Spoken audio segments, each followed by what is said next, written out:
Pranay Kumar, all India rank 554.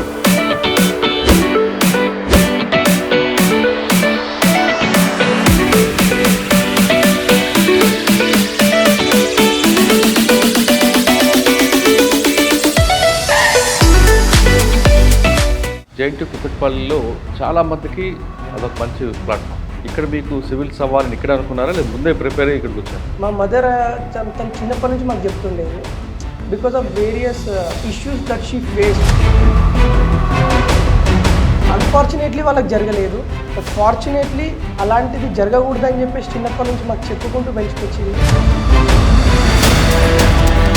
మీలాంటి వాళ్ళు అక్కడ ఉంటే మనలాంటి వాళ్ళు వచ్చినప్పుడు వాళ్ళకి టైం కేటాయించి చూసి వాళ్ళ ఇష్యూస్ మీద వర్క్ చేస్తారు. అలాంటి పొజిషన్లో మీరు ఉండాలి, అలాంటి భవనాలలో మీరు ఉండాలని చిన్నప్పటి నుంచి ఆ థాట్ ప్రాసెస్ అనేది మా లోపల ఇన్కల్కేట్ చేశారు సార్ మా మదర్. సార్ ఫస్ట్ అటెంప్ట్లో కొట్టారు, కొట్టిన తర్వాత ఒక లైఫ్ సెటిల్ అయింది. రెండోసారి రాయాలంటే ఐఏఎస్ సాధించాలనే ఇంటెన్షన్తోనేనా? నేను ప్రిపరేషన్ స్టార్ట్ చేసిందే నేను ఒక ఇండియన్ అడ్మినిస్ట్రేటివ్ సర్వీస్ ఆఫీసర్ కావాలి. ఇది ఎప్పుడు కోరుకోలేదు. She wanted me to see me as collector. మీరు రెండోసారి ఇంటర్వ్యూకి వెళ్ళినప్పుడు లోపల వాతావరణం ఎలాగుంది? సెకండ్ ఇంటర్వ్యూ చాలా బాగా జరిగింది సార్. అండ్ నా first interview lieutenant general Raj Shukla sir తీసుకున్నారు. ఎక్కడ పోగొట్టుకున్నామో అక్కడే వెతుక్కోవాలి, అదొక్కటే మాట చెప్పుకున్నా సార్ నాకు నేను. Because I did my preparation, I'm in service. ఇన్ని డిపార్ట్మెంట్ కోఆర్డినేషన్లో వందే భారత్ టైంకి వస్తుంది ప్లాట్ఫామ్కి, మరి మిగతా ట్రైన్కి ఎందుకు రావు? ఇండియన్ రైల్వేస్లో only 2 things are important sir. 2 eyes to Indian railways is, 1 is safety, 1 is punctuality. ఒక్కొక్కసారి సేఫ్టీ వల్ల పంక్చువాలిటీని కాంప్రమైజ్ చేయాల్సి వస్తుంది. ఎందుకంటే మనం ట్రైన్ నడిపించేసేయాలి టైంలో అని చెప్పేసి మనం కస్టమర్స్ యొక్క లైఫ్స్ని మనం థ్రెట్ చేయలేము కదా. సో ఒక 20 minutesలో వాళ్ళు ఫాస్ట్గా దాన్ని మెయింటెనెన్స్ చేసేసి మళ్ళీ రన్ చేస్తారు. ఐపీఎస్ అయితే మీరు మీ ప్లాన్ ఏంటి? Indian police service. I will still say the same thing. I will be very proud to wear you. వాటి మీద నాకు మంచి అవగాహన వచ్చిన తర్వాత ఆ జాబ్ ప్రొఫైల్కి నేను ఇంకెంత బాగా ఎఫెక్టివ్గా వర్క్ చేయగలుగుతా, ఆ యూనిఫామ్ సర్వీస్ని ఇంకెంత ప్రైడ్గా ముందుకు తీసుకెళ్ళగలుగుతా అనే దాని మీద.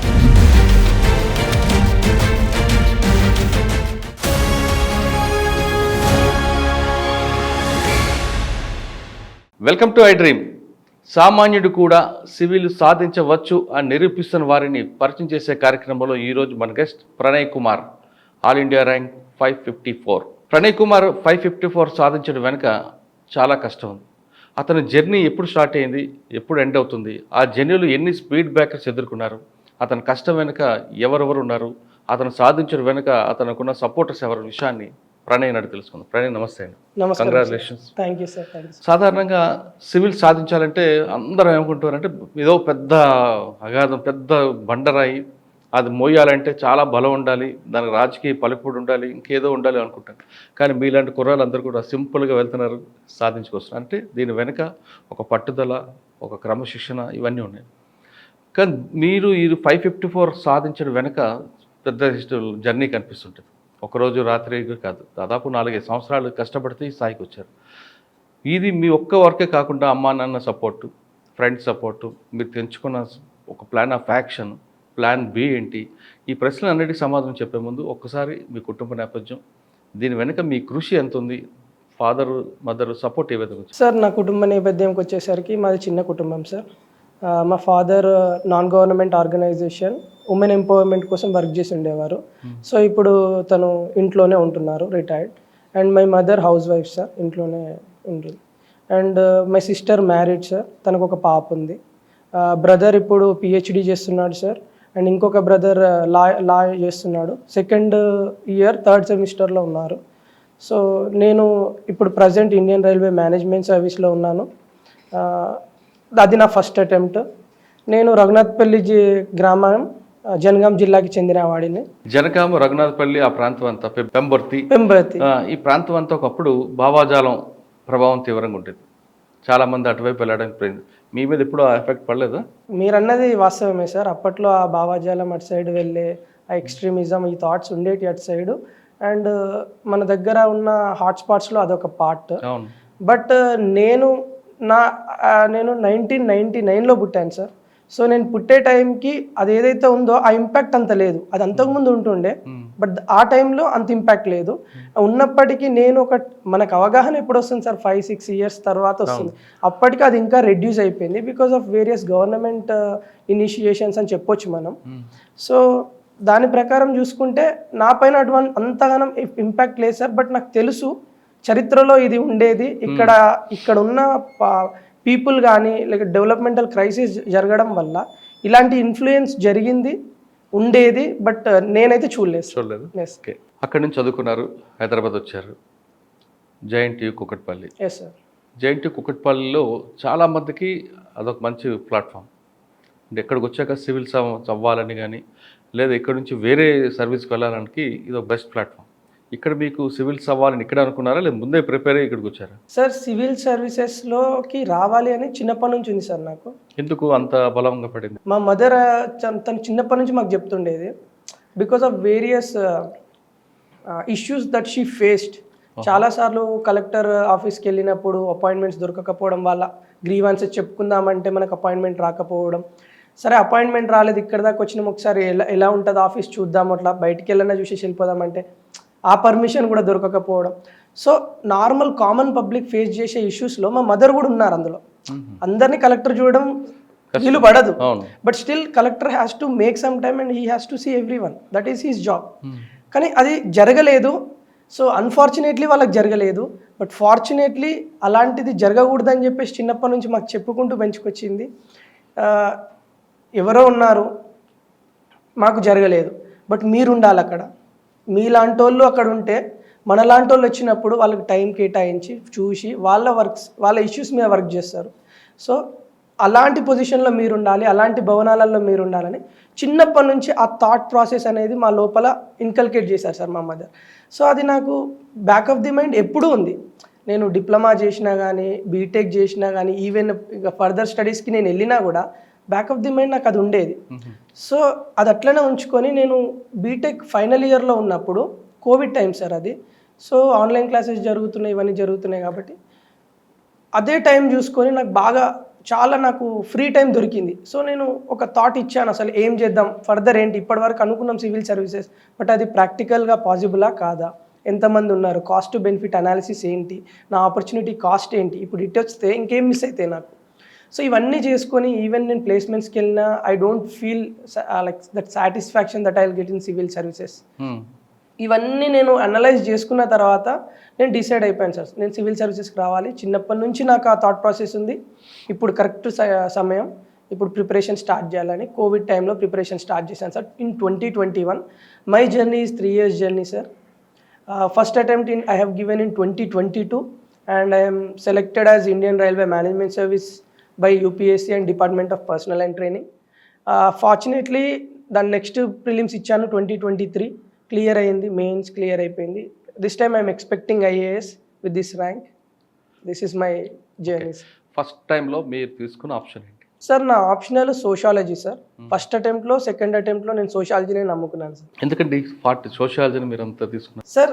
సోషాలజీ అనేది మనకి సామాజిక శాస్త్రం సార్. అంటే సొసైటీ ఎట్లుంటుంది, సొసైటీలో ఒక్కొక్క like different parts of the society, institutions of the society ఎలా వర్క్ అవుతుంది. Members of the society is nothing but human beings, మనమే members of the society. So వీళ్ళందరూ ఎలా ఇన్స్టిట్యూషన్స్ బిల్డప్ చేస్తారు, వీళ్ళందరూ ఒకరినొకరు ఎలా కోఆర్డినేట్ చేసుకొని సొసైటీని బిల్డప్ చేస్తారు, వీళ్ళకి తోడుగా ఇన్స్టిట్యూషన్స్ బిల్డప్ చేసుకొని ఎలా ఎవాల్వ్ అవుతారు, ఇదంతా మనకి సోషాలజీలో నేర్చుకోవచ్చు.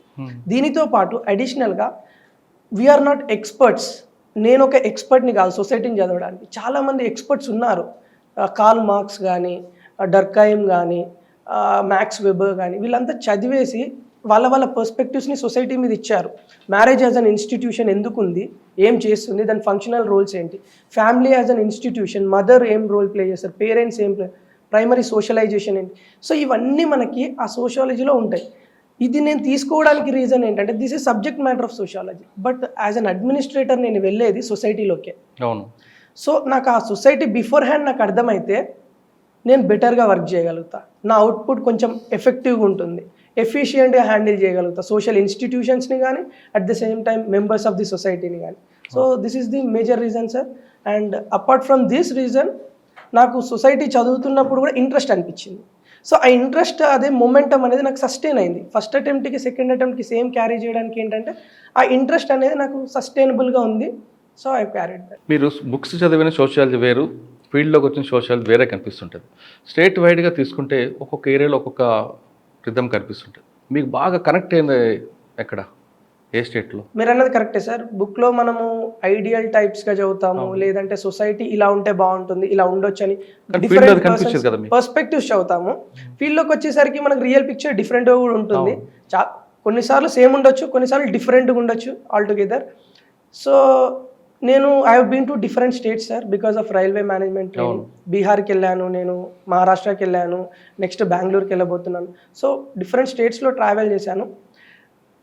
మేబీ చిన్నప్పటి నుంచి నేను ఇక్కడ పెరిగిన విధానం ఏమో that I feel I belong here. నాకు మన తెలంగాణ కానీ, మన కుటుంబ నేపథ్యాలు కానీ, మన రూరల్ బ్యాక్డ్రాప్లో మనం జీవించే విధానాలు కానీ ఇవి కొంచెం బాగా నచ్చుతాయి సార్. అండ్ ఇవి బుక్కి కూడా చాలా దగ్గరగా ఉంటాయి. అంటే బుక్లో ఉన్నప్పుడు వేరేగా ఉంటుంది, ఫీల్డ్లోకి రాగానే డిఫరెంట్గా మీరు ఒప్పుకుంటున్నారు అనిపించింది ఎప్పుడైనా? అరే బుక్లో మనం చదువుకునే మైండ్లో మనం ప్రిపేర్ అయ్యి ప్లాన్ చేసుకొని ఇక్కడ ఫీల్డ్లోకి వచ్చే డిఫరెంట్ ఉంది, ఎందుకు తీసుకున్నాం అనిపించిందా? లేదు మనలో మార్పు తీసుకొద్దాం సొసైటీలో అనుకుని మీరు దీన్ని కంటిన్యూ అయ్యారు? మనము ఎప్పుడు చదివింది చదివినట్టు, ఈవెన్ యూపీఎస్సీ ఎగ్జామ్ కూడా ఏదో ప్రిపేర్ అయ్యి ఏదో రాసేద్దామని వెళ్ళిపోతాం. క్వశ్చన్స్ అక్కడ మనకి బౌన్సెస్ ఉంటాయి, హ్యాండిల్ చేయాలి. మన దగ్గర ఉన్న ప్రీ రిక్వజైట్ నాలెడ్జ్ ఏదైతే నాలెడ్జ్ బేస్ మనం బిల్డప్ చేసుకున్నామో ఆ నాలెడ్జ్ తోటి వర్కౌట్ చేసుకోవాలి. సిమిలర్ వే సార్ యూపీఎస్సీ ప్రిపరేషనే నేర్పించింది నాకు ఇది. సో సోషాలజీ అనేది సొసైటీలో నాకు హెల్ప్ చేయడానికి యూజ్ అవుతుందని తీసుకున్నాను. బట్ సమ్హౌ అది ఒకవేళ డిఫరెంట్గా ఉంటే ఏదైతే నాలెడ్జ్ ఆ సబ్జెక్ట్ నుంచి నేను నేర్చుకున్నానో I will put it to use. So దాన్ని సొసైటీకి అనుగుణంగా ఎట్లా వాడచ్చు, సోషల్ ఇన్స్టిట్యూషన్స్ ఎలా వర్క్ అవుతాయో తెలుసు, అవి ఎలా ఫ్యూచర్లో వర్క్ అవుతాయో అనేది. ఇప్పుడు సోషాలజీ అనే సబ్జెక్ట్ చాలామంది ఎక్స్పర్ట్స్ ఏం చెప్తారంటే that is not only like a predictive subject, it also gives you solutions. So I will go through the books again. ఇప్పుడు నాకు ఒక సొల్యూషన్ దొరకకపోతే I will read the perspectives of other thinkers, వాళ్ళ దగ్గర ఏమైనా solutions ఉన్నాయో, లేకపోతే మన దానికి తగ్గట్టు మన కస్టమైజ్డ్ బేసిస్లో మన రీజనల్ రిక్వైర్మెంట్స్కి తగ్గట్టు మన సొసైటీ మెంబర్స్కి రిక్వైర్మెంట్స్కి తగ్గట్టు will design a solution. Sir first అటెంప్ట్లో కొట్టారు, కొట్టిన తర్వాత ఒక లైఫ్ సెటిల్ అయింది, ఇంకా మరి ఐఏఎస్ రాయాలని రెండోసారి అటెంప్ట్ ఇచ్చారు. సాధారణంగా ఆ గోల్ వచ్చిన తర్వాత చాలామంది ఏం చేస్తారంటే లైఫ్ సెటిల్ అయిపోయి మ్యారేజ్ చేసుకుందాం అనుకున్న తరుణంలో ఇప్పుడున్న జనరేషన్లో రెండోసారి రాయాలంటే ఐఏఎస్ సాధించాలనే ఇంటెన్షన్తోనైనా? Yes sir. లేదు ఇంకా నాకు నాలెడ్జ్ కావాలి, ఇంకా నా పవర్ చూపించాలి అని చదువుకుందాం? సార్ ఇక్కడ మీరు 2 క్వశ్చన్స్ అడిగారు, I will try to address them. ఇక్కడ ఒకటి ఏంటంటే సార్, నేను ప్రిపరేషన్ స్టార్ట్ చేసిందే నేను ఒక ఇండియన్ అడ్మినిస్ట్రేటివ్ సర్వీస్ ఆఫీసర్ కావాలని. మీకు ఇంతకుముందు చెప్పిన స్టోరీలో కూడా మా మదర్ నన్ను కలెక్టర్ కావాలనుకుంది. ఒక సివిల్ సర్వీసెస్ రావాలి, ఏదో ఒక సివిల్ సర్వీసెస్ రావాలి, జాబ్ సెక్యూరిటీ ఉంటుంది, కెరియర్ ప్రోగ్రెషన్లో మంచి లైఫ్ ఉంటుంది, ఇది ఎప్పుడు కోరుకోలేదు. She wanted me to see me as collector. So దానికోసమే స్టార్ట్ చేశాను నేను. I assumed myself as collector. That's what the self confidence required in UPSC. So అది చేసుకుని చేశాను. But fortunately or unfortunately I got Indian railway management service. దాని తర్వాత ఎప్పుడు ఇది నేను సెకండ్ థాట్ ఇవ్వలేదు సార్, ఎందుకంటే ఆల్రెడీ సర్వీస్లోకి వచ్చేసాను. Central group A service, same equivalent to IAS, but different role, different స్పియర్లో వర్క్ చేస్తాం, ఇన్ఫ్లుయెన్స్ డిఫరెంట్ సైడ్ ఉంటుంది. So this is my one reason sir, నేను మళ్ళీ ఎందుకు రాశాను. IAS is my goal. Second reason sir, power అన్నారు మీరు. So there is a like famous definition sir. అంటే పవర్ని ఏమంటారంటే with great power comes great responsibility. So నేను ఐఏఎస్ మీద ఉండే రెస్పాన్సిబిలిటీస్ చాలా ఎక్కువ ఉంటాయి సార్. నేను అది పవర్ లాగా చూడను, రెస్పాన్సిబిలిటీ. పవర్ అంటే దాన్ని ఎంజాయ్ చేయడం కాదు, మీరు పాలసీ మ్యాటర్లో మీరు ఇన్వాల్వ్మెంట్ ఉన్నది, దాని గురించి ఇన్వాల్వ్మెంట్ నాదే ఎందుకు ఉండాలనేది ఇది సెల్ఫిష్నెస్ కాదు సార్. ఇక్కడ ఒకటి ఏంటంటే నేను చూశాను. ఇప్పుడు ఫర్ ఎగ్జాంపుల్ నేను ఒక సెక్రటరీ టు పబ్లిక్ డిస్ట్రిబ్యూషన్కే అయ్యాను sir, food public distribution. So నేను అయినప్పుడు నాకు తెలుసు రేషన్ షాప్లో ఇష్యూస్ ఏముంటాయి, ఎందుకంటే నేను ఆ లైన్లో నిలబడ్డాను. నేను మా బ్రదర్ ఇద్దరం వెళ్ళి లైన్లో నిలబడేటోళ్ళం. FPS shop, fair price shops ఎలా నడుస్తున్నాయి, పబ్లిక్ డిస్ట్రిబ్యూషన్స్ టార్గెటెడ్ ఆడియన్స్కి లైక్ బెనిఫిషరీస్కి వెళ్తుందా లేదా, I know the issues. If I become the secretary of the department, నాకు కంపాషనేట్ గ్రౌండ్స్ అంటే కంపాషన్ నాకు తెలుసు, అవతల సైడ్ వాళ్ళ షూస్లో ఐ హ్యావ్ బీన్ దేర్, వాళ్ళ ఇష్యూస్ నాకు తెలుసు. So what I think is నేను ఇంకొంచెం ఎఫెక్టివ్గా వర్క్ చేయగలుగుతా. సిమిలర్లీ గవర్నమెంట్ స్కూల్స్ ఎలా ఉన్నాయి, నేను గవర్నమెంట్ స్కూల్లోనే చదివిన, నేను పుట్టిన కాంచెల్లి సర్వీస్ సెలెక్ట్ అయ్యే వరకు, ఇండియన్ రైల్వే మేనేజ్మెంట్ సర్వీస్ అయ్యే వరకు నేను గవర్నమెంట్ ఇన్స్టిట్యూషన్లోనే ఉన్నా. ఐ నో గవర్నమెంట్ ఇన్స్టిట్యూషన్స్ ఎంత బాగా వర్క్ చేస్తున్నాయి. నాలాంటి ఒక ప్రోడక్ట్ వచ్చిందంటే గవర్నమెంట్ వాళ్ళని. But at the same time ఇంకా చాలామంది రిజెక్ట్ అవుతున్నారు. వాళ్ళకి ఇంకా స్కిల్ అప్గ్రేడేషన్ ఎట్లా చేయొచ్చు, ఎడ్యుకేషనల్ అవుట్కమ్స్ ఎట్లా తీసుకురావచ్చు, లిటరసీ లెవెల్ ఎట్లా పెంచవచ్చు, గవర్నమెంట్ ఇన్స్టిట్యూషన్స్ని ప్రైవేట్కి ఈక్వల్గా ఎట్లా చేయొచ్చు. నాకు ఒక ఎక్స్పీరియన్స్ ఉంది. So what I think is నేను అక్కడ ఉంటే ఇంకొంచెం బాగా చేయగలుగుతా అన్న నా మీద నాకు కాన్ఫిడెన్స్. అంటే రేషన్ షాప్లో మీరు లైన్లో నిల్చున్నారు, వాడు చిరాకులు అన్నీ కూడా చూశారు. ఎస్ అక్కడ జరుగుతున్న మోసాలు కూడా. సార్ మోసాలు అంటామా సార్, అది మనకి కమిటీయే బయట పెట్టేసింది sir. 60% of leakages are there in targeted public distribution system. That is a fact. మనకి కమిటీ ఉంది, శాంతకుమారి కమిటీ అని చెప్పేసి. సో అంటే 60% అంది, 40% లీకేజ్లు ఉన్నాయంటున్నారు. అది కాకుండా రేషన్ షాప్ దగ్గర మోసాలు కూడా వేరేగా ఉంటాయి. మోసాలు అంటే జరుగుతూ ఉంటాయి సార్, లీకేజెస్ జరుగుతూ ఉంటాయి. యాజ్ అన్ అడ్మినిస్ట్రేటర్గా వాటిని పాయింట్అవుట్ చేయడమే కాదు, because public has the grievances but an administration has to show the solutions. So I've seen the issues in the distribution system and I'm also like thinking of solutions, because that's what we need to write in our mains examination also. Well, adugutar question, targeted public distribution system తీసుకొచ్చాము, one nation one ration తీసుకొచ్చాము, మరి అది ఎఫెక్టివ్గా work అవుతుందా, ఇంకెంత వరకు ఇంకా solutions ఏమని ఇంకెంత ఎఫెక్టివ్గా చేయొచ్చు అనే క్వశ్చన్ ఉంటుంది. సో దానికోసమే నేను నా యాక్చువల్ ఎక్స్పీరియన్స్ని కూడా నేను వాడాను నా క్వశ్చన్స్లో. సో ఎస్ సార్, ఎక్కడైనా మనకి హ్యూమన్ ఇంటర్ఫేస్ ఉంది, పబ్లిక్ ఇంటర్ఫేస్ ఉంది అంటే largely there is a good chance of this leakages or issues. మనం వాటిని ఇంకొంచెం టెక్నాలజీని ఇన్వాల్వ్ చేసి, అట్ ద సేమ్ టైం ఇంకొంచెం ట్రాన్స్పరెన్సీ పెంచేసి, ఇంకొంచెం కంప్యూటరైజేషన్ చేసేస్తే ఈ లీకేజెస్ని వాటిని మనం అడ్రస్ చేయగలుగుతాం. కానీ అందులో భాగంగా పొలిటికల్ ఇంటర్ఫిరెన్స్ ఉంటుంది, వాళ్ళ ఇంట్రెస్ట్లు ఉంటాయి. మరి దాని ఎలా మీరు బ్రేక్ చేస్తారు? పొలిటికల్ ఇంటర్ఫేస్ అనేది ఉంటుంది సార్, ఎందుకంటే దే ఆర్ పబ్లిక్ రిప్రజెంటేటివ్స్. ఇప్పుడు పబ్లిక్ వాళ్ళు ఇప్పుడు ఏదైతే డిస్ట్రిబ్యూషన్ సిస్టమ్ మనం నడిపిస్తున్నామో అది వాళ్ళు తీసుకొచ్చిన స్కీమే, అది లోక్సభలో కానీ మన స్టేట్ లెజిస్లేటివ్ అసెంబ్లీస్లో కానీ.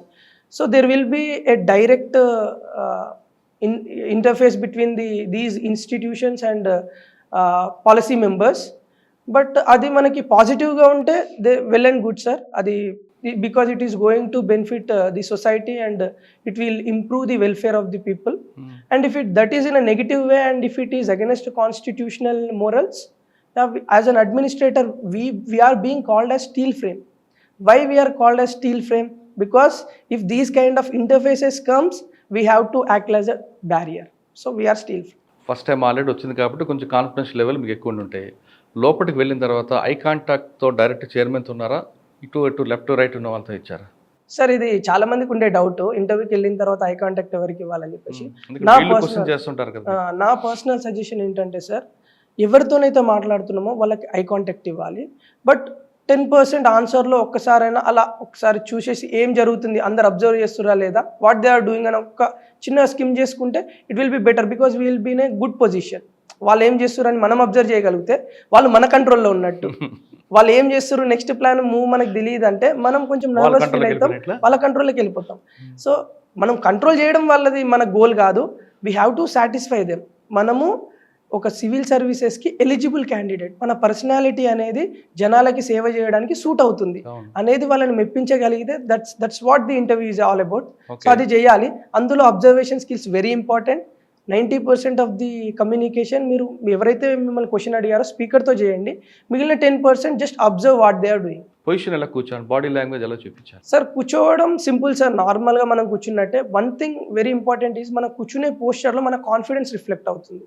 సో కూర్చున్నప్పుడు మన కంఫర్ట్ పొజిషన్ ఫస్ట్ ఒక 2-3 సెకండ్స్లో ఆ చైర్లో మన కంఫర్ట్ పొజిషన్ ఏందనేది మనం తెలుసుకొని ఆ కంఫర్ట్ పొజిషన్లో కూర్చొని కొంచెం కాన్ఫిడెన్స్ అవుట్లుక్ వచ్చేటట్టు సిట్టింగ్ పోస్చర్ ఉండాలి. మీరు రెండోసారి ఇంటర్వ్యూకి వెళ్ళినప్పుడు లోపల వాతావరణం ఎలా ఉంది? చైర్మన్ హార్ష్గా ఉన్నారా లేదా మిమ్మల్ని కూల్ చేయడానికి ఏమైనా చిన్న జోక్స్ ఏమైనా వేశారా? సార్ యాక్చువల్లీ నా సెకండ్ ఇంటర్వ్యూ చాలా బాగా జరిగింది సార్.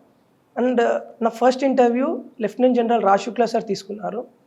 ఐ గాట్ 140 మార్క్స్, 140 వచ్చాయి. మీకు తెలిసిపోతుంది ఇది ఎంత తక్కువ స్కోర్, బట్ స్టిల్ సర్వీస్లో ఉన్నానంటే నా మెయిన్స్ స్కోర్ వల్ల. So they literally I'm not fit for civil services అని చెప్పేసి 140 ఇచ్చేసాను. నా ఫీలింగ్ నాది, నా ఓన్ ఫీలింగ్ అది. So because of mains score అందుకే సెంట్రల్ గ్రూప్ ఏ సర్వీస్లో ల్యాండ్ అయ్యాలి, లేకపోతే లాస్ట్ టైం ఐఏఎస్ ఐపీఎస్ అయిపోతుండే. సో సెకండ్ టైం కూడా నాకు లెఫ్టినెంట్ జనరల్ రాజ్ శుక్లా సారే అసైన్ అయ్యారు. నాకు ఒక 2 minutes ముందు తెలిసింది లోపల సారే ఉన్నారని చెప్పేసి. సో వెళ్ళి అన్నారు సార్ లాస్ట్ ఇయర్ మీరే నాకు చేశారన్నారా? అదేం లేదు సార్. అంటే ఆయన గుర్తుపట్టారు మిమ్మల్ని? గుర్తుపట్టలేదు సార్. ఎందుకంటే ఎవ్రీ ఇయర్ 500 to 600 మెంబర్స్ని చేస్తారు. యూపీఎస్సీలో 3-4 బోర్డ్సే ఉన్నాయి. ఓకే. సో అందరిలో మనం ఒకలం. మనకంటే అది ఒక special day, but for them that is like usual day. కాబట్టి నేనేమనుకున్నానంటే నాకు కొంచెం నర్వస్ ఫీల్ అయ్యాను సార్ నేను. ఎందుకంటే లాస్ట్ టైం 140 వేశారు, ఈసారి 150 160 వేస్తే సర్వీస్ అప్గ్రేడేషన్ జరిగదు, అటెంప్ట్ వేస్ట్ అవుతుంది, 1 year వేస్ట్ అవుతుంది, ప్లస్ సర్వీస్లో ఉన్న టైం ఇవ్వలేను నేను ప్రిపరేషన్. కానీ ఈ టెన్షన్ ఇవన్నీ వచ్చేసినాయి సార్ ఒకటేసారి, ఇట్లా బ్రెయిన్లో ఇట్లా ఇట్లా మర్జ్ ఇట్లా వచ్చేసినాయి అన్నట్టు. నేనేం చేశానంటే మన తెలుగులో ఒక సామెత ఉంటుంది కదా సార్, ఎక్కడ పోగొట్టుకున్నామో అక్కడే వెతుక్కోవాలి. అదొక్కటే మాట చెప్పుకున్నా సార్ నాకు నేను. Because I did my preparation, I'm in service. ఆ గ్రూమింగ్ అనేది, ఆ కండక్ట్ రూల్స్ కానీ, ఆ కండిషనింగ్ అనేది నాకు జరుగుతుంది నా ట్రైనింగ్లో. Now I'm central group A service, భయపడాల్సిన అవసరం లేదు. సో ఎక్కడ వెతుక్కున్నా ఇంటర్వ్యూలో పోయింది అక్కడ వెతుక్కోవాలి అని చెప్పేసి ఆ బయట కూర్చున్న చైర్లో ఒక్క 1 minute కామ్గా ఈ మాట నాకు నేను చెప్పేసుకొని లోపలికి వెళ్ళిపోయాను. లోపలికి వెళ్ళిపోయిన తర్వాత ఇంకా లెఫ్టినెంట్ జనరల్ సార్ అసలు చాలా కామ్గా ఉంటారు సార్, కామ్గా ఉంటారు సార్. ఫేస్లోనే మనకు ఆ టీవీనెస్ అది కనిపిస్తుంది, ఎందుకంటే హీఈస్ ఫ్రమ్ ఆర్మీ బ్యాక్గ్రౌండ్. ఆయన లెఫ్టినెంట్ జనరల్గా రిటైర్ అయ్యారు. సో సార్ని చూడంగానే నా పర్సనాలిటీ అదంతా సార్ని చూడంగానే మనకి ఒక ఆశ్చర్యం, అట్లా ఒక ఆవ్ అనే ఎక్స్ప్రెషన్ ఇవ్వచ్చు మనం. సో నేను వెళ్ళినా కూర్చున్నా. బికాజ్ ఇప్పుడు నాకున్న ఒకటే ఒక వెపన్ ఏంటి, సార్ దగ్గర యూజ్ చేసి నేను సార్ని ఓకే అట్లీస్ట్ సివిల్ సర్వీసెస్కి ఈసారైనా సూట్ అవుతాడని నేను చెప్పగలిగేది ఏంటంటే నా ఎక్స్పీరియన్స్. లాస్ట్ టైం సార్తో ఉన్న నాకు ఎక్స్పీరియన్స్, లాస్ట్ టైం నేను చేసిన మిస్టేక్స్. సో అవన్నిటిని గుర్తు తెచ్చుకొని ఏం చేయాలి, ఎట్లా చేస్తే మనకి మినిమం యావరేజ్ మార్క్స్ పడతాయని మంచిగా సార్తో మాట్లాడే విధానం కానీ, ఒక సివిల్ సర్వెంట్ ఎలా మాట్లాడతాడో అలా మాట్లాడడం జరిగింది. అలాగే చాలా మెచ్యూర్డ్ కాన్వర్జేషన్ జరిగింది. ఒక ఆర్గానిక్ వేలో లైన్ ఆఫ్ ఎంక్వైరీ వాళ్ళది, సార్ వాళ్ళది కానీ, నా ఆన్సరింగ్ కానీ ఒక ఆర్గానిక్ వేలో ఒక లాజికల్ సీక్వెన్సింగ్ ఉన్న విధంగా జరిగిపోయింది. ఒకరి క్వశ్చన్ తర్వాత ఇంకొకరి క్వశ్చన్ ఆ ఎండింగ్ నుంచి స్టార్ట్ అయింది. సో నేను ఇది మాట్లాడేటప్పుడే I was prepared for the next question. So నాకు ఆర్టికులేషన్ ఇష్యూస్ కానీ ఇవేం లేకుండే, బాగా జరిగింది. ప్లస్ నేను రైల్వేలో ఉండడం వల్ల రైల్వే గురించి ఒక 2 board members నన్ను అడగడం జరిగింది సార్. సో నేను ట్రైనింగ్లో ఉన్న సార్, ఇప్పుడు ప్రజెంట్ రైల్వేలో పెద్ద టాపిక్ ఏంటంటే రైల్వే ప్రైవేటైజేషన్ జరుగుతుంది. ప్రైవేటైజేషన్ జరగడం కరెక్టా కాదా? ప్రైవేటైజేషన్ జరగడం కరెక్టే అనుకుంటే ఎంతవరకు చేయొచ్చు? 100% ప్రైవేటైజ్ అమ్మేద్దామా, లేదంటే ఎంతవరకు చేయొచ్చు? అలాగే రైల్వేలో ఇన్ఎఫిషియన్సీస్ ఉన్నాయని మనం చాలామంది మాట్లాడుతూ ఉంటాం. రైల్వే యొక్క ఆపరేటింగ్ రేషియో చాలా ఎక్కువ ఉంది. ఆపరేటింగ్ రేషియో అంటే సార్ మనం ఎంత ఇన్వెస్ట్మెంట్ పెడుతున్నాం, మనకి ఎంత రిటర్న్స్ వస్తున్నాయి. 110 రూపీస్ మనం ఇన్వెస్ట్ చేస్తే రైల్వేలో మనకి 100 రూపీసే రిటర్న్ వస్తున్నాయి. ఇది మనకి క్యాగ్ రిపోర్ట్లో ఉంది. సో ఇన్ని ఇష్యూస్ ఉన్నాయి కదా, వీటిని ఎట్లా సాల్వ్ చేయగలం? ఇలాంటి క్వశ్చన్స్ నాకు వచ్చినాయి సార్. నేను చెప్పాను సార్, రైల్వే ప్రైవేటైజేషన్ అంటే నేను ఒక ప్రెసిడెన్స్ ఇచ్చాను సార్. మనకి ఇప్పుడు టెలికాం సెక్టార్ ఉంది. టెలికాం సెక్టార్ని మనం ప్రైవేటైజ్ చేయడం వల్ల ఇప్పుడు మనకు ప్రతి ఒక్కరి చేతిలో మొబైల్ ఫోన్ ఉంది. Every day average person is consuming 1 GB and India is largest consumer of internet data. So ఇది జరిగింది. ఇంత విప్లవము మనకి, ఇంత రెవల్యూషన్ టెలికాం సెక్టర్లో జరిగిందంటే 1 step is because of privatisation. Okay. So నేనేం చెప్పానంటే సార్ ప్రెసిడెన్స్ ఉంది, ప్రైవేటైజేషన్ వల్ల బాగా మంచి జరిగింది. At the same time negative side effects కూడా ఉంటాయి. ఈవెన్ ఫర్ ఎనీ మెడిసిన్ కూడా పాజిటివ్ ఇంపాక్ట్స్ ఉంటాయి, నెగిటివ్ సైడ్ ఎఫెక్ట్స్ ఉంటాయి. సో మనం తీసుకున్న డెసిషన్లో నెగిటివ్స్ ఏమైనా ఉంటే వాటికి సొల్యూషన్స్ కూడా ఆ డెసిషన్లో ఇంక్లూడ్ చేసుకొని మనం ముందుకు వెళ్ళాలి సార్. పీస్మీల్ అప్రోచ్ చేద్దాం. ఫస్ట్ రైల్వేలో మనకి కొన్ని సర్వీస్ డెలివరీ రిలేటెడ్ ఉంటాయి సార్, క్యాటరింగ్ సర్వీస్ కానీ, శానిటేషన్ సర్వీసెస్ కానీ, వీటిని ఫస్ట్ మనం ప్రైవేటైజ్ చేద్దాం సార్. వాటి నుంచి వచ్చే అవుట్కమ్ని ఒక ఎవిడెన్స్ లాగా తీసుకొని డేటా డ్రివెన్ డెసిషన్ మేకింగ్ చేద్దాం. సో దట్ మనం తీసుకునే డెసిషన్ అనేది రైల్వేకి మొత్తానికి యూజ్ అవుతుంది. కరెక్ట్. వాస్తవంగా రైల్వేలో ఉండేవి 2 ఎక్కువ, శానిటేషన్, లోపలికి వెళ్ళే కానీ మంచి ఫుడ్, ఈ 2 చూస్తారు ప్రయాణికులు. దాని నుంచి మీకు అవుట్కమ్ వస్తుంది. మనకు కావాల్సిన ఎఫిషియన్సీ ఇంప్రూవ్మెంట్ కూడా అక్కడే ఉంది.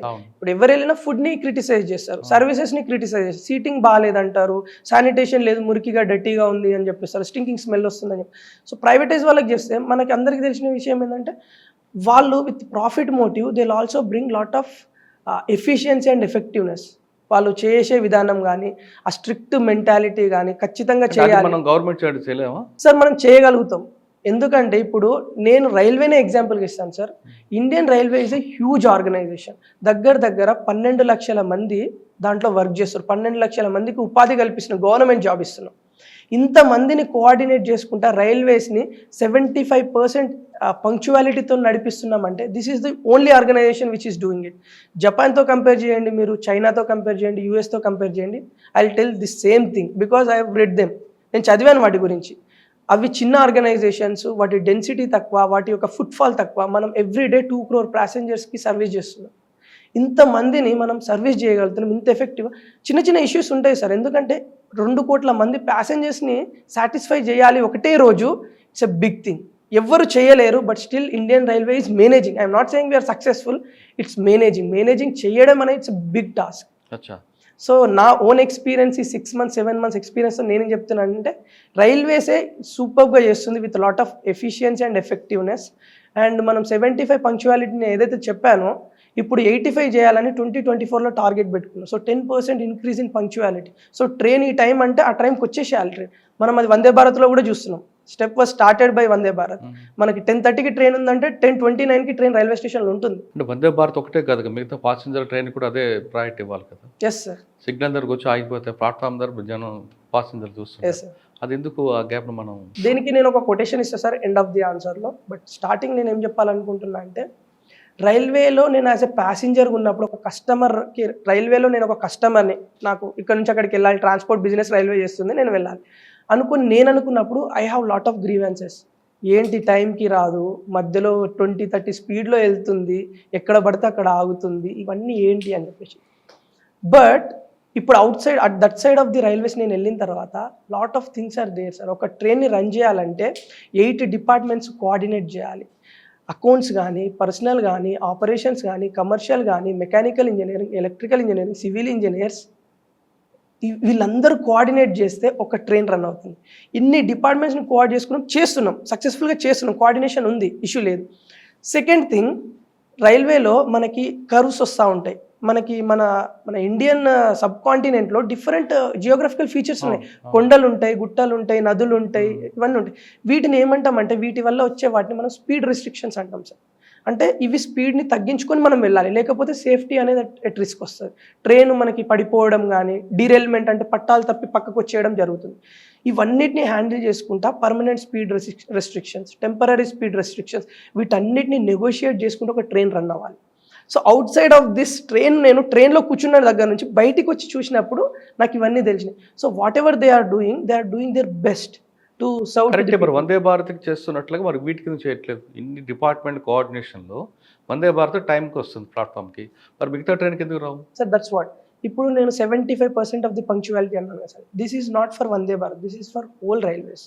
మనము స్పెషల్ ట్రైన్స్ తీసుకోండి, పుష్పుల్ కానీ, passenger, common trains, normal trains, ఇవన్నీ ట్రైన్లను మనం ఇంక్లూడ్ చేసుకుంటే 75% అనేది పంక్చువాలిటీ. ఓకే.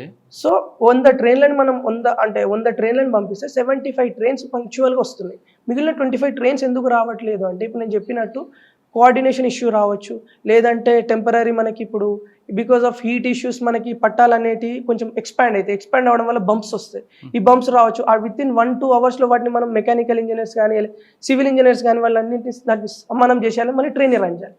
ఇలాంటి ఇష్యూస్ ఉండడం వల్ల 25%. సిగ్నల్ దగ్గర ఆగిపోవడం అనేది, సిగ్నల్ దగ్గర ఆగిపోవడం అనేది సార్, అది స్టేషన్కి ఒక 2 కిలోమీటర్లు ఉంటుంది, సరే దిగిపోతామరా అని అనుకునే టైంలో ట్రైన్ ఆగిపోద్ది, సిగ్నల్ ఎవరు, ఆ ప్రయాణికుడు బాధ మీరు అర్థం చేసుకోగలరు. నేనున్నా sir, I have been there as a like customer, నేను నార్మల్ ప్రయాణికుల్లాగా నేను కూడా అలా క్రిటిసైజ్ చేశాను. నేను ఇండియన్ రైల్వేని మొత్తం ఏదో సపోర్ట్ చేద్దామని కదా sir, I want to give a objective picture. ఎందుకు జరుగుతుంది ఇప్పుడు లోపల కూర్చున్న వాళ్ళకి తెలియదు ఇవి, బయట ఉన్న వాళ్ళకి, సర్వీస్లో ఉన్న వాళ్ళకి తెలుస్తుంది. మనమైతే నార్మల్గా ట్రైన్ ఆపాలి, ప్యాసింజర్స్ని హరాస్ చేయాలనే మోటివ్ లేదు సార్.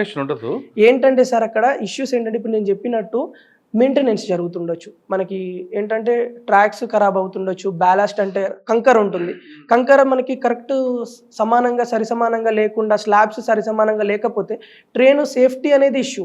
ఇండియన్ రైల్వేస్లో only 2 things are important sir.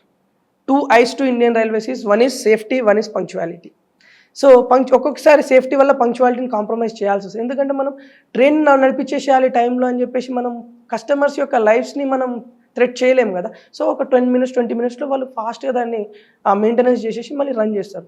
Signal అన్నారు కదా, signal is an electronic gadget. Issues రావచ్చు. ఇష్యూస్ వచ్చినా కూడా రైల్వే ఎంత ముందుకు చూస్తుందంటే ఒకవేళ సిగ్నల్ ఫెయిల్ అయినా సేఫ్గా ఫెయిల్ అవ్వాలి. దాన్ని రైల్వేలో మేము ఫెయిల్ సేఫ్ అంటాం. ఒకవేళ అది రెడ్ ఇవ్వాల్సిన దగ్గర గ్రీన్, అది జరగదు సార్. గ్రీన్ ఇవ్వాల్సిన దగ్గర రెడ్ ఇస్తాం, ఎందుకంటే ఆగిపోయినా కూడా ప్రాబ్లం లేదు. బట్ రెడ్ ఇవ్వాల్సిన దగ్గర గ్రీన్ ఇస్తే ట్రైన్ మూవ్ అవుతుంది. మూవ్ అవ్వడం వల్ల ముందు నుంచి ఇంకో ట్రైన్ వస్తే కొలిజన్ జరుగుతుంది. ఇవి దగ్గర 200 to 300 మంది చనిపోతూ ఉంటారు ఇలాంటి జరిగినప్పుడు. ఫెయిల్ సేఫ్ విధానంతో ఇట్లా చేస్తూ ఉంటాం. సో అందులో ఎలక్ట్రానిక్ గ్యాడ్జెట్స్ వైరింగ్ వల్ల వీటి వల్ల మనకి రెడ్ పడిపోయినా కూడా ఒక 5 మినిట్స్లో మళ్ళీ మనకి హెడ్ క్వార్టర్స్ నుంచి వస్తుంది, దాన్ని చేంజ్ చేస్తారు, ట్రైన్ మూవ్ చేస్తారు. కానీ యాక్సిడెంట్ జరగకుండా ఉండడానికి కొత్త ఎక్విప్మెంట్ కూడా వచ్చింది కదా, 5 కిలోమీటర్స్ రేడియేషన్లో ఇంకో ఆపోజిట్ ట్రైన్ వస్తే ఇది ఇక్కడే స్టక్ అవుతుంది అనేది, మరి అది ఇంప్లిమెంట్ అవుతుంది అంటారా? It is a very good step sir. దాన్ని కవచ్ సిస్టమ్ అన్నాం మనం. It is based on train collision avoidance system. 2 ట్రైన్లు గుద్దుకోకుండా ఉండడానికి ఆ టెక్నాలజీని పట్టుకొచ్చాం. It works on communication systems. ఇది ఏంటంటే సార్, ఈ ట్రైన్ ఆ ట్రైన్ ఎప్పుడైనా ఒకటే సిగ్నల్ మీద వచ్చినప్పుడు వేరియస్ ట్రాక్ సర్క్యూట్స్ని కానీ వీటిని కానీ యూజ్ చేసుకొని ట్రైన్ని డిటెక్ట్ చేస్తాయి. వన్స్ ట్రైన్ని డిటెక్ట్ చేసిన తర్వాత ఆటోమేటిక్గా బ్రేక్స్ అప్లై అయిపోతాయి. డ్రైవర్ యొక్క ఇంటర్ఫేస్ కూడా అవసరం లేదు, ఎందుకంటే డ్రైవర్ సమ్హౌ ఒకవేళ మిస్ చేసినా కూడా అది ఆటోమేటిక్గా బ్రేక్స్ అప్లై అయిపోతాయి. సో దీనివల్ల ట్రైన్ కొలిజన్ని మనం తగ్గించవచ్చు. So Kavach is a very good technology sir. ఇప్పుడు మనం అది పైలట్ ప్రాజెక్ట్లో ఉంది. 100 కిలోమీటర్స్ ట్రాక్ మీద వర్కౌట్ చేస్తున్నాం. అది వన్స్ మనకి ఎఫిషియెంట్గా వర్క్ అవుతుంది, ఇంకా ఏమైనా ఇంప్రూవ్మెంట్స్ చేయొచ్చు అని అవన్నీ చేసిన తర్వాత దాన్ని పాన్ ఇండియా లెవెల్లో దాన్ని మనం ఇంప్లిమెంట్ చేయబోతున్నాం. విజయనగరం దగ్గర కొత్త వలస, ఆ ట్రైన్ ఒక ట్రైన్ ఉంటుంది, ఇంకో ట్రైన్ డాష్ అవ్వడంతో చాలామంది చనిపోతారు, లేదు ఒడిశాలో ఇష్యూ కానీ. దీనికి మనం సొల్యూషన్ ఉందంటారా ఇక ఫ్యూచర్లో? సార్ ఒడిశా లాంటి సంఘటన కానీ కొత్త వలసల సంఘటన జరగకుండా సార్ మీరు అడిగిన టెక్నాలజీ అది సార్. బాలాసూరుడు మన ఇన్సిడెంట్ జరిగింది, అలాగే మీరు అన్న కొత్త వలసలో ఇన్సిడెంట్ జరిగింది. అప్పట్లో మనకి టెక్నాలజీ లేదు, మేబీ ఫారెన్ కంట్రీస్లో ఉందేమో, బట్ మన దగ్గర క్యాపిటల్ డబ్బులు. మీరు చెప్పిన టెక్నాలజీ ఉన్నా కూడా నేను మీకు కొత్త వలస ఇష్యూని ఎందుకు టెస్ట్ చేస్తున్నానంటే, తర్వాత వచ్చిన ఎంక్వైరీలో పైలట్ ఇద్దరు క్రికెట్ మ్యాచ్ చూసుకోవడం వల్లే జరిగిందని వచ్చింది రిపోర్ట్. అటువంటి దానికి ఏం చేస్తారు సార్? నేను ఇంతకుముందు చెప్పిన ఎక్స్ప్లెనేషన్లో కూడా ఇచ్చాను. సమ్హౌ లోకో పైలట్ చేయలేకపోతే ఆటోమేటిక్గా బ్రేక్స్ అప్లై అవుతాయని. సో టెక్నాలజీని మనం ఆ లెవెల్లో నమ్ముతున్నాం. సో ఈ ట్రైన్ కొలిజన్ అవాయిడెన్స్ సిస్టమ్, ఆ పేరు name it self employing that 2 trains collide కాకుండా ఆపడమే దాని మెయిన్ ఉద్దేశం. సో బాలసూర్లో జరిగిన ఇన్సిడెంట్ దురదృష్టవశాత్తు అది జరిగిన ఇన్సిడెంట్. మనం అక్కడ టెక్నాలజీ మనకి కవచ్ లేదు, అందులో కొత్త వలసలో కవచ్ లేదు. సో ఇప్పుడు మనం కవచ్ని మనం చాలా ప్రతిష్టాత్మకంగా తీసుకొని చేస్తున్నాం, ఎందుకంటే ఇలాంటి ఇన్సిడెంట్స్ మళ్ళీ జరగకూడదు. ఒక ప్యాసింజర్ ట్రైన్ ఎక్కుతుండంటే ఆయనకు ఒక కాన్ఫిడెన్స్ ఉండాలి, నేను ఎలా ఎక్కానో అలానే దిగుతాను. అది ప్లస్ మనము స్టాటిస్టిక్స్ చూసుకుంటే మనకి యాక్సిడెంట్స్ పర్ మైల్స్ అని ఉంటుంది సార్. ఇది మనము మెజర్ చేస్తాము.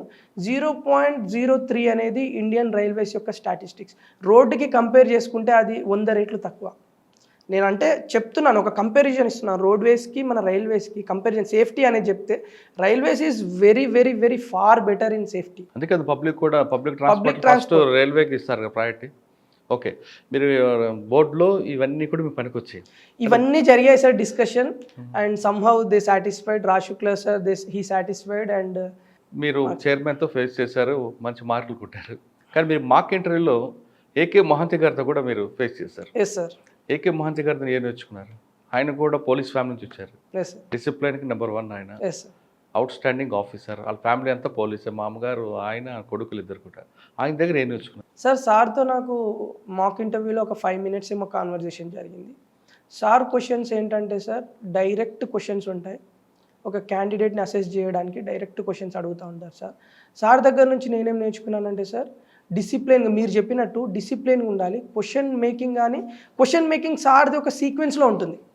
సో దాని నుంచి నేనేం ఇంప్లిమెంట్ చేశాను, నా ఆన్సర్ కూడా సీక్వెన్స్లో ఉండాలి. ఇదొకటి నేను అక్కడ ఇంప్లిమెంట్ చేసింది. రెండోది, సార్కి చాలా షార్ట్ స్పాన్లో నేను అనుకున్నది కమ్యూనికేట్ చేయాలి. నా గురించి సార్కి నేను చాలా షార్ట్ స్పాన్లో ఎఫెక్టివ్గా కమ్యూనికేట్ చేయాలి. So that sir will be satisfied. అదే క్వశ్చన్ అడిగారు సార్, నన్ను కబడ్డీ గురించి అడిగారు. మీరు అబ్జర్వ్ చేసి ఉంటే కబడ్డీని నేను ఆడాను, ఒకవేళ నేను ఆడాలి అనుకుంటే నువ్వు నన్ను ఏ విధంగా ప్రోత్సహిస్తావని చెప్పేసి సార్ నన్ను అడిగారు. నేను చెప్పాను సార్, కబడ్డీ అనేది it's a good sports sir. దాంట్లో పర్సన్ తనను తాను ఛాలెంజ్ చేసుకోవడమే కాదు, అవతల సైడ్ ఉన్న 7 మెంబర్స్ని ఛాలెంజ్ చేసి తన టీమ్ మెంబర్స్ కోసం, తన హోమ్ టీమ్ కోసం వర్క్ చేస్తాడు. So if you want to challenge your self sir, please ఆడండి మీరు అని చెప్పాను సార్. ఏమన్నారు? సార్ నేను ఖచ్చితంగా ఆడతానని చెప్పి సార్ సమాధానం ఇచ్చారు.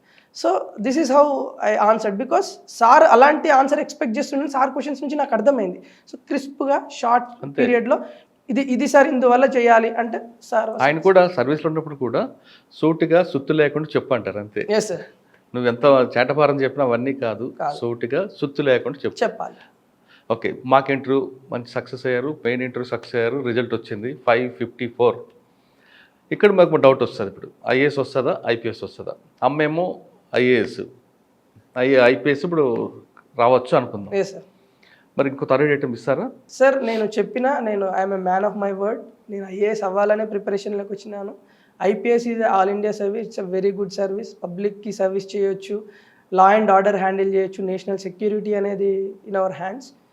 బట్ నా ambition Indian administrative service sir. But fortunately I did my research and I'm expecting IAS. If not that happens I right one. నేను మళ్ళీ ఒకసారి రాస్తాను. అంటే ఐపీఎస్ చేస్తూ ఐఏఎస్ రాయొచ్చు కదా? రాయచ్చు. అంటే దీనికి కూడా ఈ సర్వీస్ అంటే ఐఆర్ఎస్ చూశారు, ఐపీఎస్ కూడా సర్వీస్ చూస్తే తర్వాత ఐఏఎస్ చేసుకోవచ్చు. చేయొచ్చు సార్. ఇది ఈ సర్వీస్ కూడా ఎంజాయ్ చేస్తారు? నేను ఏ సర్వీస్ అయినా ఎంజాయ్ చేస్తాను సార్. ఎందుకంటే I'm taking that as an opportunity. నేను రైల్వే మేనేజ్మెంట్ సర్వీస్ జాయిన్ అవ్వడానికి కూడా ప్రథమ రీజన్ ఒకటే సార్. నాకు నెక్స్ట్ టైం సర్వీస్ అప్గ్రేడ్ అవుతుండొచ్చు, కాకపోవచ్చు.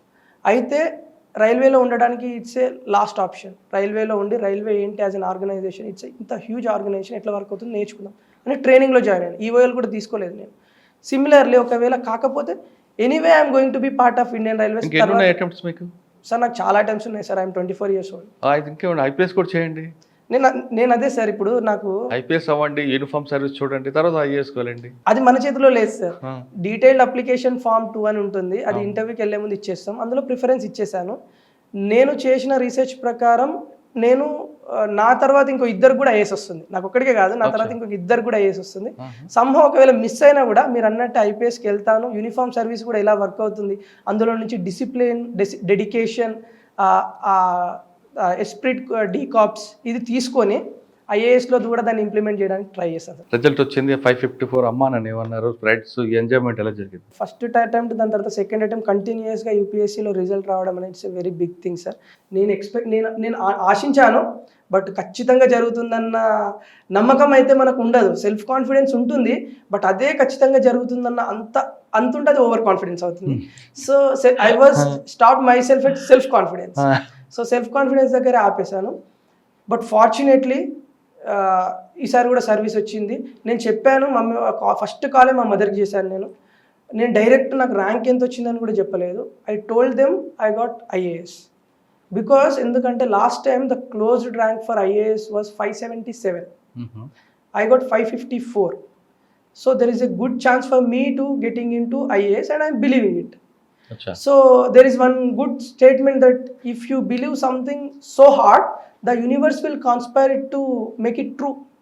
So నేను యూనివర్స్కి వదిలేశాను. అది ఏ డెసిషన్ తీసుకుంటే I will obey that decision and I again they are very happy sir. ఎందుకంటే వాళ్ళు చిన్నప్పటి నుంచి ఆస్పైర్ చేసింది అది. సో ఫైనల్ అది వచ్చినామంటే ఎంత పేరెంట్స్ అయినా కూడా ఎక్కడో దగ్గర మళ్ళీ ఏమన్నా వస్తుందా, ఏమన్నా మిస్ఫార్చ్యూన్ ఏమైనా తగులుతుందా తనకి అన్న ఒక చిన్న సంశయం ఉంటుంది. బట్ ఒకటేసారి వచ్చిందని తెలిసిన తర్వాత they were overwhelmed with happiness. So చాలా సంతోషమని ఏడ్చేస్తూ ఉంటారు, ఆనంద బాష్పాలు అవి ఒక్కొక్కసారి వాళ్ళ కష్టాలను గుర్తు చేసుకొని ఏడ్చేస్తూ ఉంటారు. ఇవన్నీ చూసుకొని సో నేను అక్కడ నిలబడి చూసినప్పుడు I'm very happy that I brought some proudness into their ice.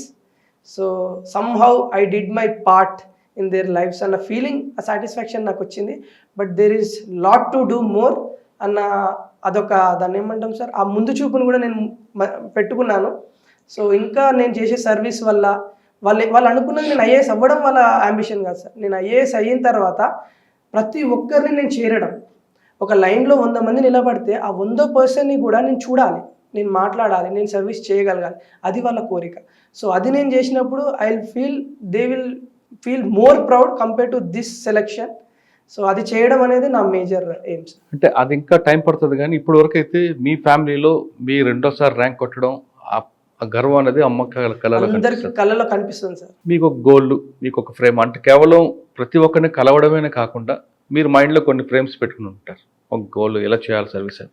సాధారణంగా ఒక కలెక్టర్, పాలసీ మ్యాటర్ చేసే వ్యక్తి, మీరు రూరల్ నుంచి వచ్చారు కాబట్టి ఎక్కువగా ఎడ్యుకేషన్ ప్రయారిటీ ఇస్తారా, హెల్త్కి ఇస్తారా, లేదు అన్ఎంప్లాయ్మెంట్కి ఇస్తారా, రూరల్ డెవలప్మెంట్కి ఇస్తారా? అంటే ఒక్కొక్కటి దీనికి లింక్ ఉంటుంది. ఇవన్నీ సక్సెస్ అవ్వాలంటే ఎడ్యుకేషన్. దీంట్లో ఏ విధంగా మీరు వెళ్తుంటారు? సార్ మనము 2047 అంటే we should become developed nation by 2047 అని అమృత్ కాల్ తోటి వెళ్తున్నాం సార్. ఈ అమృత్ కాల్లో నా major focus human capital development. ఒక మనిషిని, మన సిటిజన్ని, సాటి పౌరుడిని సరిగా ట్రైన్ చేయగలిగితే దేశానికి తనే కాంట్రిబ్యూట్ చేస్తాడు. స్కిల్ డెవలప్మెంట్ తన గురించి తాను పక్కకు పెట్టండి సార్, అది చేసేసుకుంటాడు. తన గురించి తాను, ఫ్యామిలీ గురించి, కుటుంబ సభ్యుల గురించి చేసేస్తాడు. But at the same time hill contribute to the nation, hill become a productive citizen.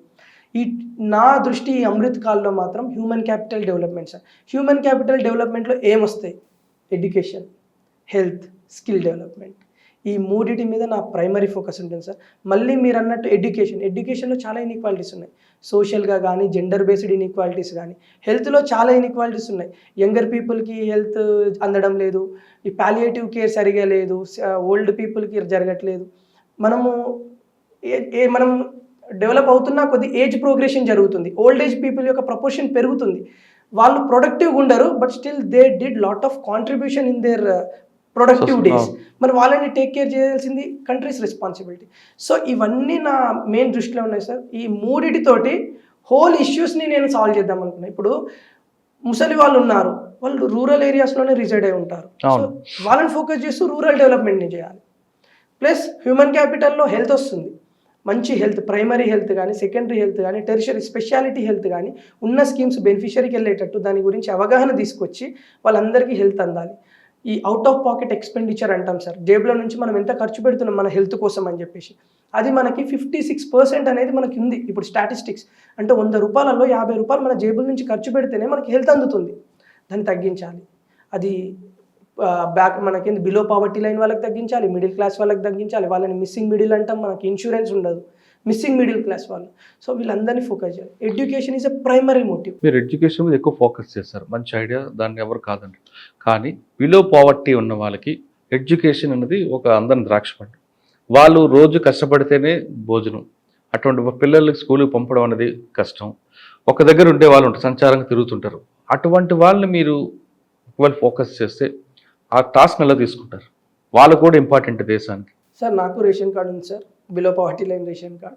So I been there. నేను అంటే వాళ్ళకి యాక్సెసిబిలిటీ ఉంటుందా లేదా, ఎందుకంటే ఇప్పుడు మనం చాలా రకాలుగా చాలా స్కీమ్స్ తోటి ఫస్ట్ యాక్సెసిబిలిటీని అడ్రస్ చేద్దాం అనుకున్నాం sir. There is a divide అంటాం దాన్ని, urban divide, rural urban divide. అంటే రూరల్ ఏరియాస్లో మనకి ఒక 10 కిలోమీటర్స్కి ఒక స్కూల్ ఉంటే అర్బన్ ఏరియాస్లో 1 కిలోమీటర్కి ఒక స్కూల్ ఉంటుంది. సో ఈ యాక్సెసిబిలిటీ అనేది ఇప్పుడు రూరల్ ఏరియాస్లో తగ్గిపోతుంది. 10 కిలోమీటర్లు స్కూల్కి పంపించాలా అన్న ఆలోచన పేరెంట్స్కి వస్తుంది. సరే అక్కడికి వచ్చింది అంటే 10 కిలోమీటర్లు అమ్మాయిని పంపించాలా అన్న ఆలోచన ఇంకొకటి వస్తుంది.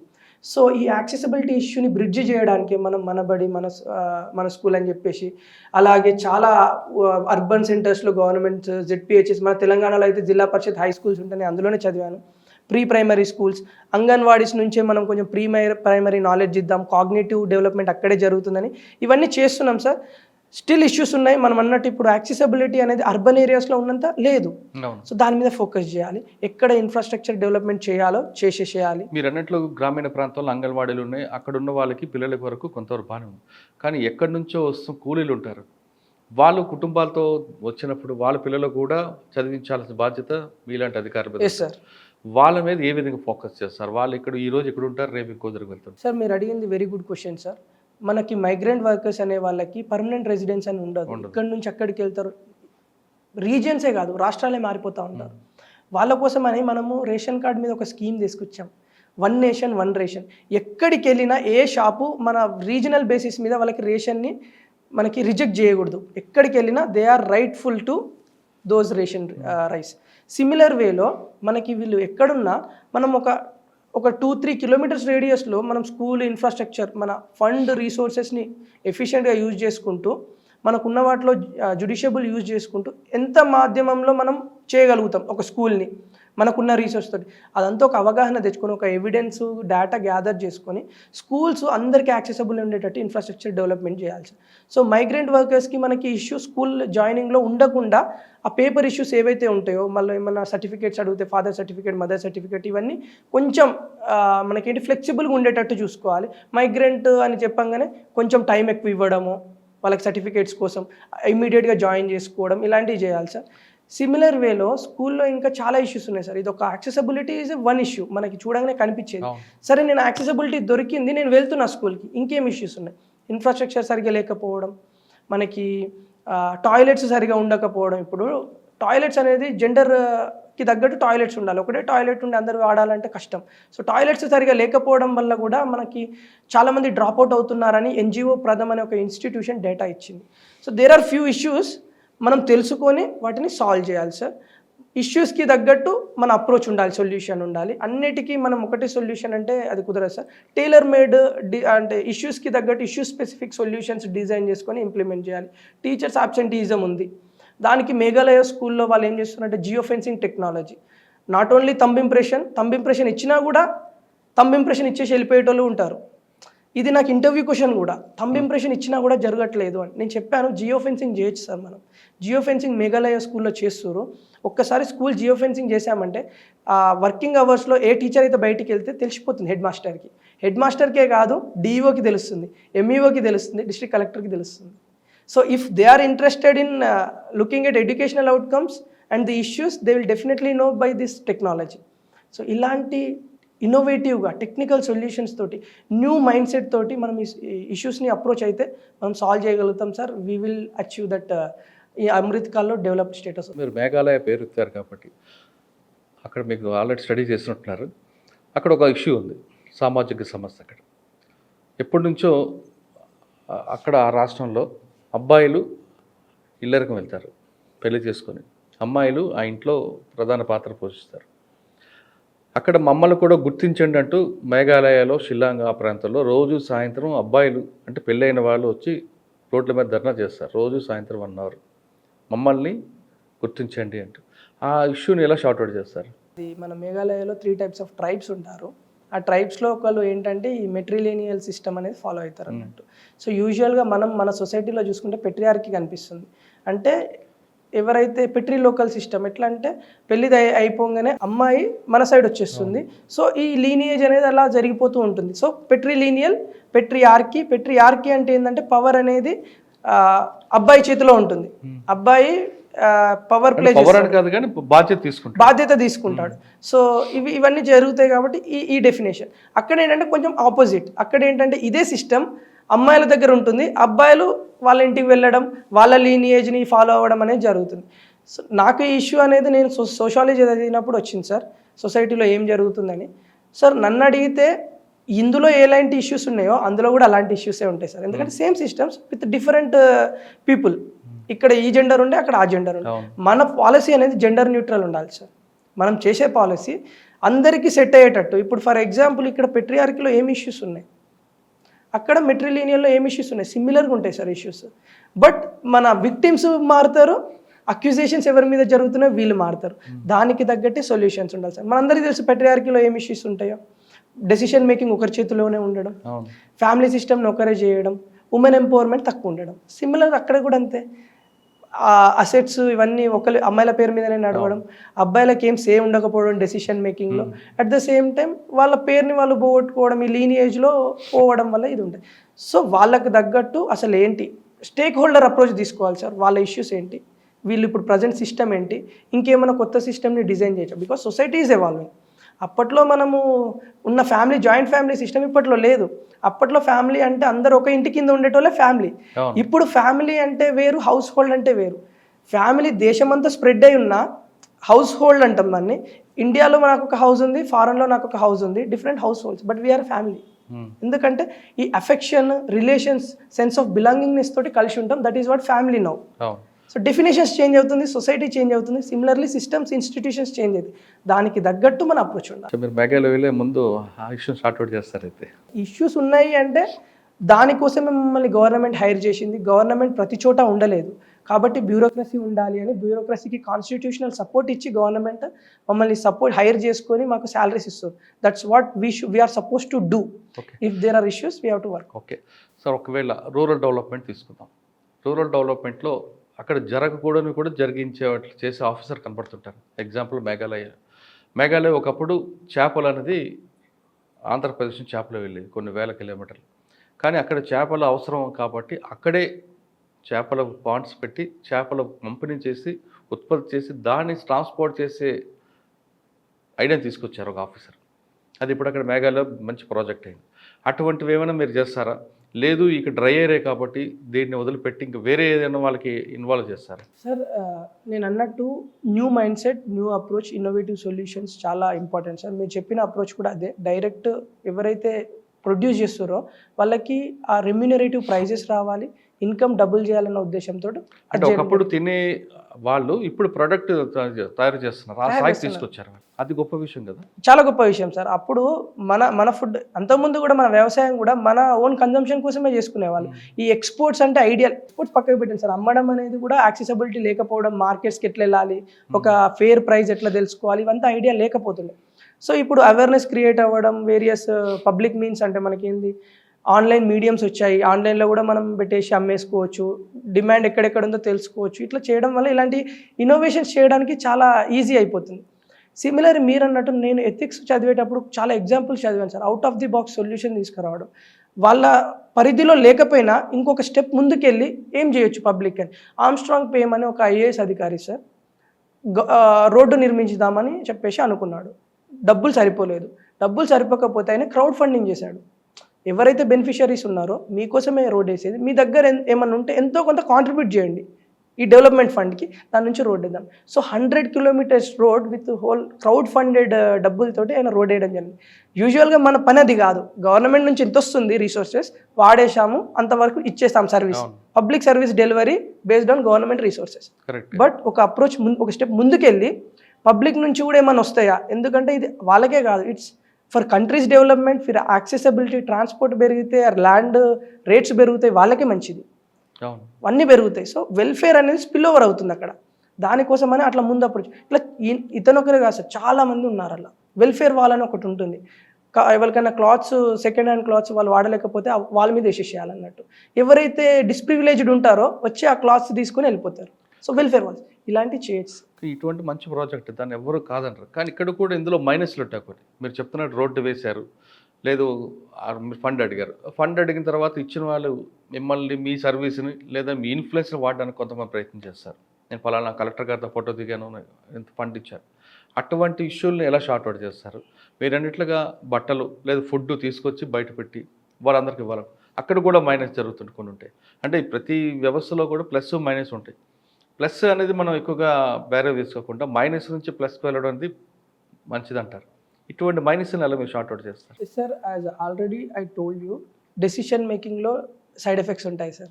ఒక పిల్లలు ఉన్నట్టు డెసిషన్ మేకింగ్లో ఉంటాయి. ఒక as an administrator decision making తీసుకునేటప్పుడు మన ఫోకస్ అంతా పాజిటివ్ సైడ్, అప్పుడు చాలా వెల్ఫేర్ జరిగిపోతుందనే కాకుండా దానివల్ల ఇష్యూస్ ఉన్నాయా అని మనం ముందే చూసుకొని ఆ డెసిషన్ మేకింగ్లో వాటికి కావాల్సిన రెమెడీస్ని కూడా ఇన్వాల్వ్ చేయాలి. Then only it will become a decision. ఒక ప్రాపర్ డెసిషన్ తీసుకుంటే అలా జరగాలి సార్. ఉమెన్ ఎంపవర్మెంట్ మీ ప్లాన్ ఏంటి sir? Women empowerment same thing sir, human capital development. ఒక ఉమెన్ తన మీద తనకి నమ్మకం రావాలి. నేను బయటికి వెళ్ళి ఒక సాటి మెన్ ఏం చేయగలుగుతుండో నేను చేయగలను అనే డెవలప్మెంట్ మనకు కాన్ఫిడెన్స్ ఎప్పుడు వస్తుందంటే వాళ్ళలో హ్యూమన్ క్యాపిటల్ అనేది డెవలప్ అయినప్పుడు. అది ఎలా అంటే వాళ్ళకి ఎడ్యుకేషన్ ఇవ్వాలి, ప్రాపర్ స్కిల్లింగ్ ఇవ్వాలి. ఎడ్యుకేషన్ ఒక్కటి ఇచ్చేస్తే మన రెస్పాన్సిబిలిటీ అయిపోలేదు సార్. ఎందుకంటే according to skill India report 46% of the graduates are unemployable. వాళ్ళ స్కిల్స్ హైర్ చేసుకునే కంపెనీస్ యొక్క రిక్వైర్మెంట్ స్కిల్స్కి మ్యాచ్ అవ్వట్లేదు, స్కిల్ పోర్ట్ఫోలియో మ్యాచ్ అవ్వట్లేదు. సో ప్రాపర్ స్కిల్లింగ్ చేయడం జరగాలి, స్కిల్ అప్గ్రేడేషన్ చేయాలి, రీస్కిల్లింగ్ చేయాలి.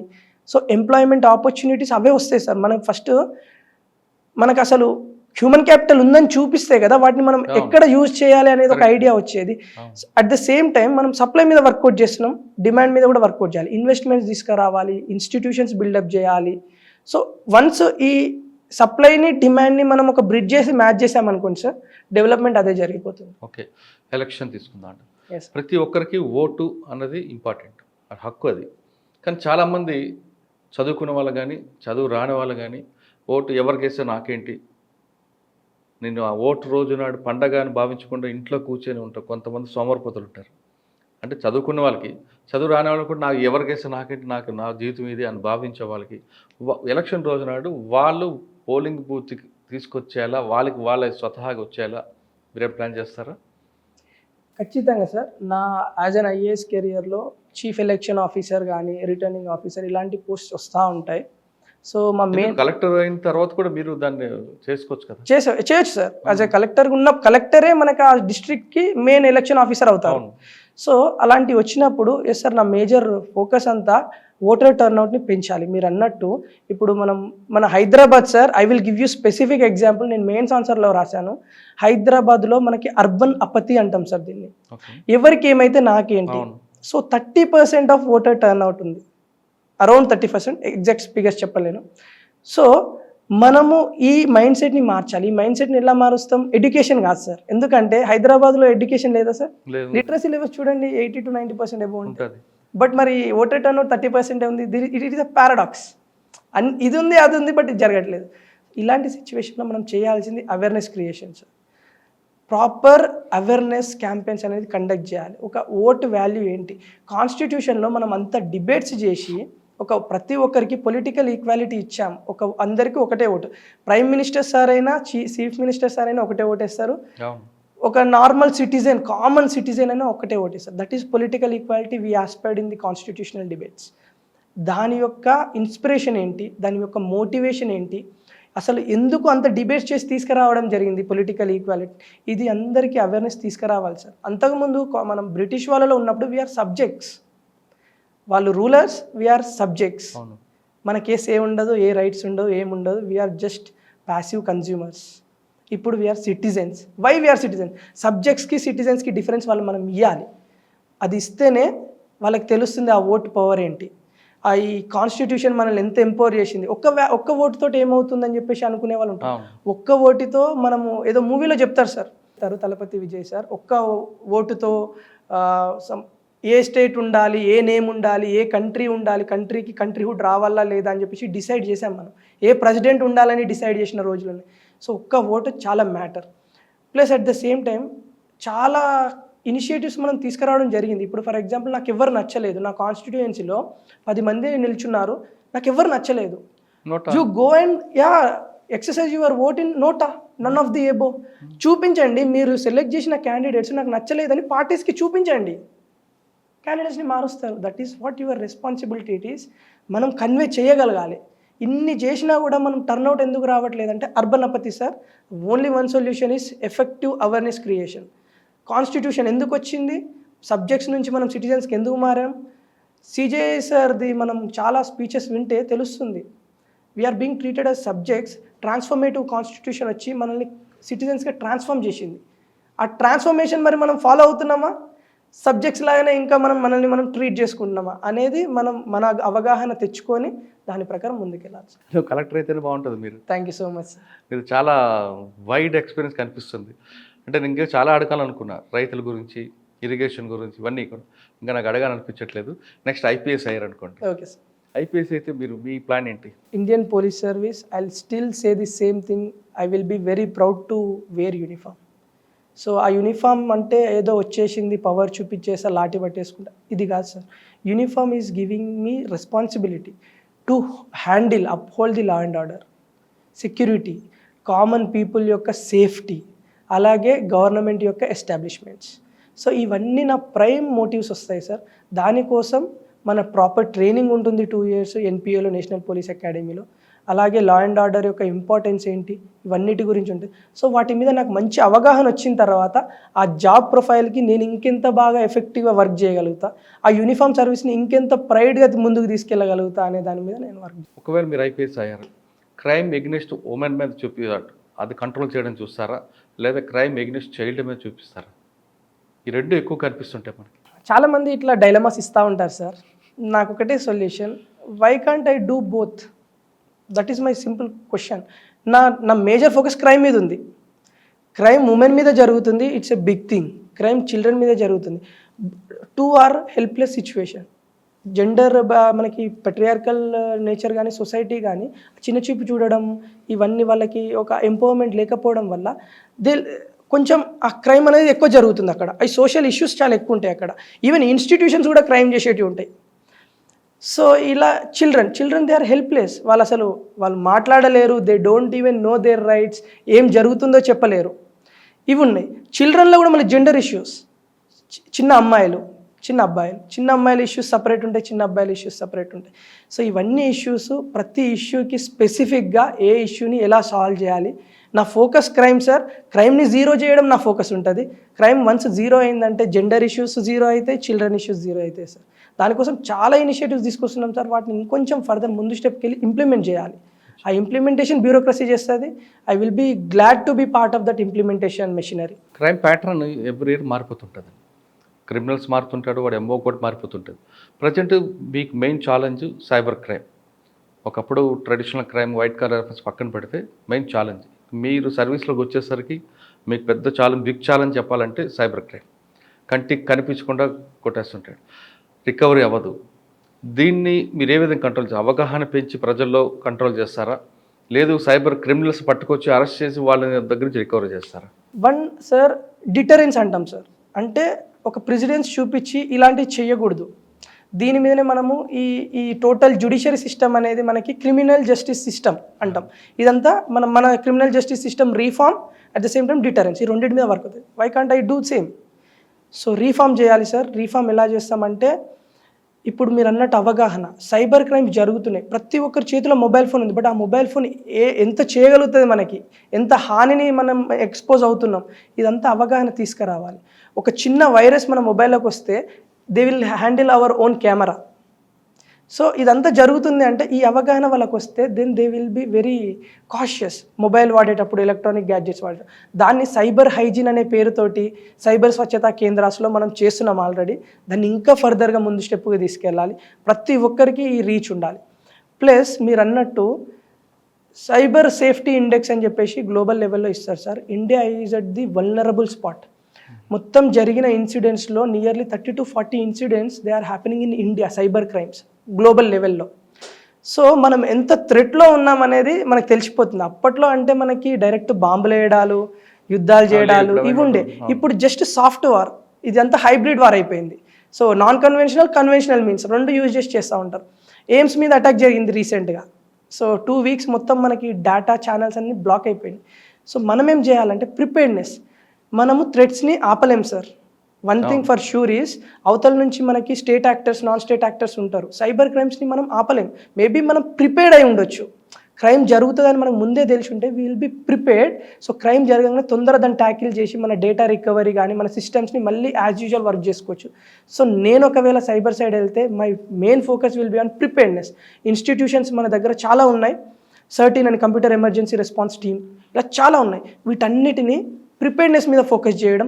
మనం ఒక్కసారి డిటరెన్స్ చూపించామనుకోండి, ఆటోమేటిక్గా అవతల సైడ్ నుంచి థ్రెట్స్ తగ్గిపోతాయి. సైబర్ క్రైమ్ మీద బాగా అవగాహన ఉంది sir. We're civil service sir. Indian administrative సర్వీస్ని నేను ఆస్పైర్ అవుతున్నా అంటే ఇవన్నీ మేము చదువుకొని వస్తాం. బుక్లో చదవడం వేరు, ఫీల్డ్లోకి వచ్చాక క్రైమ్ రేట్స్ మారుతుంటుంది. రైట్. సరే, ఇప్పుడు ఎన్ని కాకుండా ఒకసారి ప్రొఫెషనల్ నుంచి మన పర్సనల్ లైఫ్కి వద్దాం. Yes sir. ప్రణయ్ కుమార్ పెళ్ళి ఎప్పుడు సార్? ప్రణయ్ కుమార్ ప్రేమలో ఉన్నాడా, అది అమ్మా నాన్న అమ్మాయినా? నేను చెప్తాను సార్. ఇది క్వశ్చన్ మనకు తెలిసిన విషయమే. Matches are made in heaven sir. So స్వర్గంలో ఏం రాసిందో నాకు తెలియదు sir. But still I'm single now. But ప్రేమ వివాహమా అరేంజ్డ్ మ్యారేజ్ అనేది నా చేతిలో లేదు. So as I told you, స్వర్గంలో డిసైడ్ చేయబడుతుంది. ఏది డిసైడ్ చేస్తే సాధారణంగా ముస్సూరిలో ఇంటరాక్ట్ కార్యక్రమం ఉంటుంది మీ బ్యాచ్మెంట్స్ అందరికీ. అక్కడే కొన్ని పరిచయాలు అవుతుంటాయి కదా. మరి లాస్ట్ ఇయర్ మీకు ఎవరు ఎదురుపడలేదు? లాస్ట్ టైం నేను ఫౌండేషన్ కోర్స్ లబాస్నాకి వెళ్ళలేదు సార్. నేను ఆ టైంలో మెయిన్స్ రాస్తున్నా 2023. బట్ దాని తర్వాత రైల్వేలో ఫౌండేషన్ కోర్స్ జరిగింది నాకు. అక్కడ I made a good friends sir. చాలా మంచి ఫ్రెండ్స్, ఒక మంచి సోషల్ నెట్వర్క్ అనేది నాకు డెవలప్ అయింది. సో సోషాలజీలో మేము సోషల్ క్యాపిటల్ అంటాం, ఎందుకంటే దాన్ని we can put it to good use for society. So మంచి సోషల్ క్యాపిటల్ నేను డెవలప్ చేసుకోగలిగిన సార్. బట్ మ్యారేజెస్ గురించి నాకు థాట్ రాలేదు. But I'm still 24 years. చూద్దాం నా ఫ్యూచర్లో ఏం జరుగుతుందో చూద్దాం. Matches are made in heaven. Third time I'm saying yes, service చేయాలి. పబ్లిక్ మోటివ్ ఉంది నాకు ఫస్ట్ చేయాలి. అమ్మగారి కోరిక నెరవేర్చాలి. Yes sir. ఫైనల్ క్వశ్చన్ చెప్పండి. మిమ్మల్ని చూసి చాలామంది రావాలనుకుంటారు. నేను కూడా సాధించాలి, ఒక గ్రామీణ ప్రాంతంలో వచ్చాడు ఆ అబ్బాయిని చూసి నేను వెళ్ళాలి. ఆ విధంగా వస్తున్న యాస్పిరెంట్స్కి మీరు ఇచ్చే మెసేజ్ ఏంటి? రోజు కష్టపడి చదవమంటారా? ఆ స్ట్రెస్ నుంచి ఎలా మీకంటే 2 సార్లు కూడా విజయం ఉంది కాబట్టి మీకు ఆ పెయిన్ లేదు. కొంతమంది 6 సార్లు 5 సార్లు రాశారు. అందరూ కూడా ప్రాణిలాగా ఫస్ట్ టైం సెకండ్ టైం రాదు.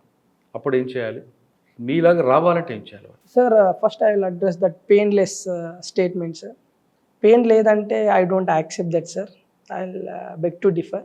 బికాస్ నేను ప్రతి 6 పీడిఎఫ్ చూశాను సార్. యూపీఎస్సీ ఇచ్చింది 6 PDFs, prelims, mains, interview, final. 6 ఇట్లలో నా పేరు ఉంది. And I'm so happy and I'm so fortune. I will say this. But at the same time నాకు ఎవ్రీ పీడిఎఫ్ ముందు ఒక 1 వీక్ 2 వీక్స్ ముందు నుంచి నాకు డ్రీమ్స్ వస్తూ ఉంటాయి. I can call them night mares. నేను నా నెంబర్ సెర్చ్ చేస్తాను పీడిఎఫ్లో, సెర్చ్ నాట్ ఫౌండ్ అనేది నాకు ఇట్లా పాపౌట్ అవుతూ ఉంటుంది. సో ప్రతిరోజు నేను భయపడ్డా సార్, సర్వీస్ నాకు వస్తుందా రాదా అని చాలా భయపడ్డా, చాలా టెన్షన్ ఫీల్ అయినా. But at the same time నా మీద నాకు సెల్ఫ్ కాన్ఫిడెన్స్ ఉండే, బిలీవ్ చేసుకుంటూ వచ్చాను somehow process. So pain was there sir. I was gone through the suffering, though I was continuously seeing the victories. This is my thing. Second thing, sir, for everyone out there who wants to join the civil services, it's a noble thought. మీరందరూ ఖచ్చితంగా civil సర్వీసెస్లోకి రావాలి. But civil servants అంటే ఒక exam అనేది మీకు ఒక enabler. మీరు ఈ ఎగ్జామ్ని క్రాక్ చేస్తే ఇటు సైడ్ వచ్చేస్తారు. But before cracking that exam you please behave like civil servants. మీరు సివిల్ సర్వెంట్స్ అయిపోండి. ఒక ఐఏఎస్గా ఐపీఎస్గా మీరు ఊహించుకొని ఆ డిసిప్లిన్, ఆ పబ్లిక్ సర్వీస్ మోటో, ఇవన్నిటిని మీరు ఇన్కల్కేట్ చేసుకొని ఆ ఎగ్జామ్ని, ఆ ఎనేబులర్ని పాస్ అయ్యి వచ్చేసేయండి. వన్ థింగ్, మీరు సస్టైనబిలిటీ ఎలా మెయింటైన్ చేయాలి, కన్సిస్టెన్సీ ఎలా మెయింటైన్ చేయాలంటే I will say same thing. నేను టీశాట్లో కూడా చెప్పాను ఇది. You cannot be interested and inconsistent at the same time. మీకు సివిల్ సర్వీసెస్లోకి రావాలి, జనాలకి సేవ చేయాలన్న ఇంట్రెస్ట్ ఉంటే యూ కెనాట్ బీ ఇన్కన్సిస్టెంట్. మీరు ఏదో ఒకటి దానికోసం ఎవ్రీడే చేస్తూనే ఉండాలి. 10 hours చదువుతారా, 8 hours చదువుతారా, మీ ఓన్ రిక్వైర్మెంట్ని ప్రకారం మీరు చదవండి. But civil services is like every other examination. It's an examination which will empower you to serve the public. So మిమ్మల్ని మీ పబ్లిక్ సర్వెంట్ ఒక 30-40 లక్షల మంది మీరు కలెక్టర్ అయిన తర్వాత వాళ్ళ వెల్ఫేర్ మీ చేతుల్లో పెట్టాలి అంటే మిమ్మల్ని మీరు ప్రూవ్ చేసుకోవాలి. సో దానికోసం యూ సాక్రిఫైస్ వాట్ ఎవర్, మీకు ఏది సాక్రిఫైస్ అయితే అది సాక్రిఫైస్ చేసుకోండి. And if you are sacrificing big thing, your success will be big thing and your satisfaction will be very big, because will measure success by sacrifices. చాలామందికి తల్లిదండ్రులకి తమ పిల్లల్ని IAS చేయాలని, ఐపీఎస్ చేయాలని, లేదా ఐఎఫ్ఎస్ ఏదో ఒక సెంట్రల్ సర్వీస్ పంపించాలని ఆలోచన తప్పేం కాదు. కానీ వాళ్ళ కోరికని అడ్డం పెట్టుకుని కొన్ని కార్పొరేట్ స్కూల్స్ 6th క్లాస్ నుండే సివిల్స్ ఫౌండేషన్ కోర్స్ అంటే ఒక బోర్డు పెట్టడం, హాస్టల్స్ ప్రొవైడ్ చేస్తామని, ఏసీ రూములు ప్రొవైడ్ చేస్తామని లక్షల జీతాలు తీసుకుంటారు. 6వ క్లాస్ నుంచి ఐఏఎస్ ఫౌండేషన్ కోర్సు అన్నది నిజమా? ఒకవేళ 6వ క్లాస్ నుంచి ఐఏఎస్ ఫౌండేషన్ ఇస్తే వాళ్ళు సక్సెస్ అవుతాడంటే 0% కనిపిస్తుంది. పేరెంట్స్కి ఇచ్చే మెసేజ్ ఏంటంటే 6th క్లాస్ నుంచే ఫౌండేషన్ చేయించమంటారా, లేదు పిల్లలకి వాళ్ళకి ఏది ఇష్టమో అది చేయించి మినిమం డిగ్రీ వచ్చిన తర్వాత వాళ్ళ ఆలోచన తగ్గట్టు పంపించమంటారు? సార్ నా పర్సనల్ ఒపీనియన్ ఈ సర్వీస్లో నేనేం చెప్తానంటే 6th క్లాస్లో మనకి సివిల్ సర్వీసెస్ అంటే ఐడియా ఉండదు సార్ 100%. ఇంటర్మీడియట్లో వాళ్ళకి ఐడియా వస్తుంది సార్, ఎందుకంటే వాళ్ళకి పబ్లిక్ ఇంటర్ఫేస్ ఎక్స్పోజర్ జరుగుతూ ఉంటుంది. ఎవరో ఒక పోలీస్ సర్వీస్లో ఉన్న వాళ్ళని, అడ్మినిస్ట్రేషన్ ఐడియా వస్తుందండి, కాదనట్లేదు. కానీ వాళ్ళకి ఎంపీసీ తీసుకున్నాడు, లేదు సిఈసీ తీసుకున్నారు, లేదు బైపీసీ. ఈ కోర్సులో కూడా ఆ కరికులం ఉంటుంది కదా, ఎంపీసీ అంటే మ్యాథ్స్, ఫిజిక్స్, కెమిస్ట్రీ. కానీ ఐఏఎస్ సంబంధించింది ఏమందరూ ఉంటుంది కదా ఫౌండేషన్. సార్ నేనేం చెప్తానంటే సార్ 6th క్లాస్ నుంచి యూపీఎస్సీ సిలబస్ ఏదైతే ఉందో వాళ్ళకి బుక్స్ ఇవి, ఇప్పుడు ఫర్ ఎగ్జాంపుల్ పాలిటీ ఉంది సార్, లక్ష్మీకాంత్ చదవాలి. సో వాళ్ళకి లక్ష్మీకాంత్ ఇచ్చి చదివించాల్సిన అవసరం లేదు. ఈవెన్ యూపీఎస్సీ యాస్పిరెంట్స్ మేము 6th క్లాస్ నుంచి కొందరు 6th క్లాస్ ఎన్సీఆర్టీస్ నుంచి స్టార్ట్ చేస్తూ ఉంటారు. మీ బుక్లలోనే ఉంది, మీరు చదివేది ప్రాపర్గా చదవండి. మీరు 6th క్లాస్ చదువుతారంటే 6th క్లాస్ని సరిగ్గా చదవండి. అందులో ఇచ్చిన సొసైటీ ఏమి ఇచ్చారు, పాలిటీ ఏమి ఇచ్చారు, ఎకనామిక్స్ ఏమి ఇచ్చారు అంతే నేర్చుకోండి. 7th gradual step by step నేర్చుకోండి. 6th నుంచి మీరు పాలిటీ చదవాల్సిన అవసరం లేదు. మీకు ఇచ్చిన ఎన్సీఆర్టీ, మీకు ఇచ్చిన స్టేట్ బుక్స్లో స్టేట్ ఇన్స్టిట్యూషన్స్, పొలిటికల్ ఇన్స్టిట్యూషన్స్ ఎట్లా వర్క్ చేస్తున్న క్లారిటీ ఉంటుంది. అంత మాత్రమే చదువుకోండి. మనం అంతే తీసుకోగలుగుతాం కూడా. మన కాగ్నిటివ్ డెవలప్మెంట్ అంతే జరుగుతుంది, అంతే తీసుకోగలుగుతాం. వాళ్ళ మీద ప్రెషర్ క్రియేట్ చేయడాలు, లక్ష్మీకాంత్ మొత్తం బై హార్ట్ చేసేసేయండి, నెక్స్ట్ ఇయర్ పెట్టేసే రావాలనేది I don't support that thing sir. And even for BTech aspirants కూడా నేను చాలామందికి నాకు పర్సనల్గా నాకు మెసేజ్ చేస్తే నేను చెప్పాను, సార్ నేను ఫస్ట్ ఇయర్లో ఉన్నాను, యూపీఎస్సీ స్టార్ట్ చేద్దాం అనుకుంటున్నానంటే నేను చెప్పాను బీటెక్ కాలేజ్ డేస్ అనేది మెమరబుల్ డేస్, మీకు మళ్ళీ రావు. నేనేం చెప్తానంటే 1, 2, 3 ఇయర్స్ ఎంజాయ్ చేయండి. బీటెక్ని మీ కాలేజ్ని మీ ఇన్స్టిట్యూషన్ని ఓన్ చేసుకోండి, మీ ఫ్రెండ్స్ చేసుకోండి. టెక్నాలజీ బీటెక్లో ఉన్నారు కదా, మన మీద రియంబర్స్మెంట్ ఇవన్నీ స్కాలర్షిప్లు చేసుకుంటే గవర్నమెంట్ ఇన్వెస్ట్ చేస్తుంది. ఆ టెక్నాలజీ నేర్చుకోండి. బ్యాచులర్ ఆఫ్ టెక్నాలజీ ఏ స్ట్రీమ్లో చేస్తారో అది నేర్చుకోండి. థర్డ్ ఇయర్లోకి వచ్చిన తర్వాత అప్పుడు మన కెరియర్ ఫోకస్ ఉంటుంది. ప్లేస్మెంట్స్కి వెళ్దామా, గేట్ రాద్దామా, లేదంటే ఫర్దర్ ఇంకా పీజీ చేద్దామా, సివిల్ సర్వీసెస్కి వద్దామా, ఫిక్స్ అయిపోండి. సివిల్ సర్వీసెస్ అంటే సివిల్ సర్వీసెస్ ఫిక్స్ అయిపోయి ఆ సైడ్ వచ్చేసేయండి. అండ్ మీరు ఏవైతే మీరు చిన్నప్పటి నుంచి నేర్చుకున్నారో అవన్నీ యూజ్ అవుతాయి ఇక్కడ. మీరు అక్కడి నుంచే యూపీఎస్సీ నేర్చుకుంటే మీ బ్రెయిన్లో యూపీఎస్సీ తప్ప ఏముండదు. జనాలకు administrator they need to be generalist sir. Society మొత్తం అవగాహన ఉన్నోళ్ళు కావాలి. 6th క్లాస్లో నువ్వు యూపీఎస్సీ చదివేస్తే 6th క్లాస్ ఎవరు చదవాలి? So UPSC చదవకండి. 6th నుంచి మీ టైం టేబుల్ ప్రకారం మీది మీరు చదువుకోండి. మీ కెరియర్ డెసిషన్ వచ్చినప్పుడు సెలెక్ట్ చేసుకునే టైంలో యూపీఎస్సీ సెలెక్ట్ చేసుకోండి. Once you have selected UPSC రిలీజియస్గా చదవండి. దానికోసం నేను చెప్పినట్టు this is not a like చిన్న, it's an examination enabler, but దాని తర్వాత మీకు వచ్చే responsibilities it's a very huge thing. You will be part of nation, contributor రోల్లో ఉంటారు మీరు. సో అది చేయాలి సార్. ఓకే, మీరు అన్నట్లు బీటెక్ అయిన తర్వాత మార్చుకుంటారు. ఒకవేళ ఇది లెంగ్తీ ప్రాసెస్, సివిల్స్ అంది వెంటనే రాదు, ఒకసారి 2nd, 3rd, 4th అవుతాయి. అటువంటి వాళ్ళకి ప్లాన్ బి ఉండాలంటారు వద్దా? సార్ నా పర్సనల్ నేనేం పెట్టుకున్నా అంటే సార్, ఇది movie quote, plan B is to make plan A success. So నాది అవ్వాలి ఐఏఎస్, వేరే ఎక్కడికి వెళ్ళినా నాకు ఆ సాటిస్ఫాక్షన్ రాదు. సో ఆ సాటిస్ఫాక్షన్ కోసం నేను ఇది చేయాలి. ప్లాన్ బి పెట్టుకుంటే ఆ డిస్ట్రాక్షన్ నాకు వచ్చేస్తుంది. ఇది 2 years ఫర్ ఎగ్జాంపుల్ నాకు జరిగిపోయింది, ఫస్ట్ అటెంప్ట్ వచ్చేసి, సెకండ్ అటెంప్ట్ వచ్చేసింది, ప్రాబ్లం లేదు. బట్ ఒకవేళ స్టిల్ నేను ఆస్పిరెంట్గానే ఉంటే థర్డ్ అటెంప్ట్కి, ఇప్పుడు 4th అటెంప్ట్కి ఆ ఫ్యామిలీ కండిషన్స్ కానీ జాబ్ సెక్యూరిటీ ఇవేమి లేవు. మళ్ళీ మీరు అన్నట్టు మ్యారేజ్ టైం వచ్చేస్తుంది. ఇప్పుడు అంటే పర్లేదు, ఇంకో 2 attempts తర్వాత మ్యారేజ్ వచ్చేసి ఇవన్నీ ఇష్యూస్ ఉంటాయి. అప్పుడు ప్లాన్ బి సైడ్ చూస్తూ ఉంటాం ఏంటి అని. అది మనల్ని డిస్ట్రాక్ట్ చేస్తుంది. ఇది ఉంది కదా, ఇది చేసుకోవచ్చు, బీటెక్ ఉంది కదా, నేను ప్లేస్మెంట్కి వెళ్ళిపోతే నాకు ఒక 50,000 per month, 1 lakh per month వచ్చేస్తుంది, మా ఫ్రెండ్స్ చేస్తారు, వాళ్ళు రిఫర్ చేస్తారు అన్న టైప్లో ఇవన్నీ వచ్చేస్తాయి. ఈ డిస్ట్రాక్షన్ నాకు ఉండొద్దు అనే ప్లాన్ బి అనే ప్లాన్ బి రాశాను sir. Plan below plan A రాశాను, ఇట్లా వేసుకుంటే flow chart. So that is my strategy. నాకు వర్కౌట్ అయింది. చాలా dedication with lot of confidence మీరు ప్రిపరేషన్ స్టార్ట్ చేయండి. ఎందుకంటే ఇది ప్రిపరేషన్కి కాదు, మీ సర్వీస్లో మీకు అవసరం. ఇంతకుముందు సార్తో నేను డిస్కస్ చేసిన వాటిలలో ఎన్ని ఇష్యూస్ ఉన్నాయి, అవన్నిట్లలో ఇంకా ఎన్నో ఇష్యూస్ వస్తాయి. అవన్నిటిని నిలబడి జనాలకి సేవ చేయాలి అంటే ఇట్స్ ఎ బిగ్ థింగ్. చిన్న ఎగ్జామినేషన్ మనం 1 year ప్రాసెస్ క్లియర్ చేయలేకపోతే 36-35 years ఆఫ్ కెరియర్లో ఈ ఇష్యూస్ అన్ని ఎలా సాల్వ్ చేస్తాం? It's a very good step, but that is not your destination. So దీంతో స్టార్ట్ చేయాలి. It's an enabler, facilitator for you to become civil services. కాబట్టి దాన్ని ఒక ఎనేబులర్ లాగానే చూడండి, ఒక ఎగ్జామ్ లాగానే చూడండి. ఎలా రాస్తే మార్క్స్ వస్తే వాటి మీదనే ఫోకస్ చేయండి. But our motto is to do civil services to the nation. Public service చేయాలంటే civil service the best platform అంటున్నారు ప్రణయ్ కుమార్. కానీ దానికి బీటెక్ డిగ్రీ అయిన తర్వాత మాత్రం వెళ్ళండి. 6వ క్లాస్ నుంచే ఐఏఎస్ అవ్వాలని, ఐపీఎస్ అవ్వాలని కలలు కానీ మీ పిల్లల మీద ఒత్తిడి తేవద్దంటూ చెప్తున్నారు. ఇది ప్రణయ్ కుమార్తో ఎక్సలెంట్ ఇంటర్వ్యూ. మరొక ఇష్టం మళ్ళీ కలుద్దాం. అంతవరకు నమస్తే. Thank you thank you so much sir. Pranay Kumar, IAS. Thank you sir.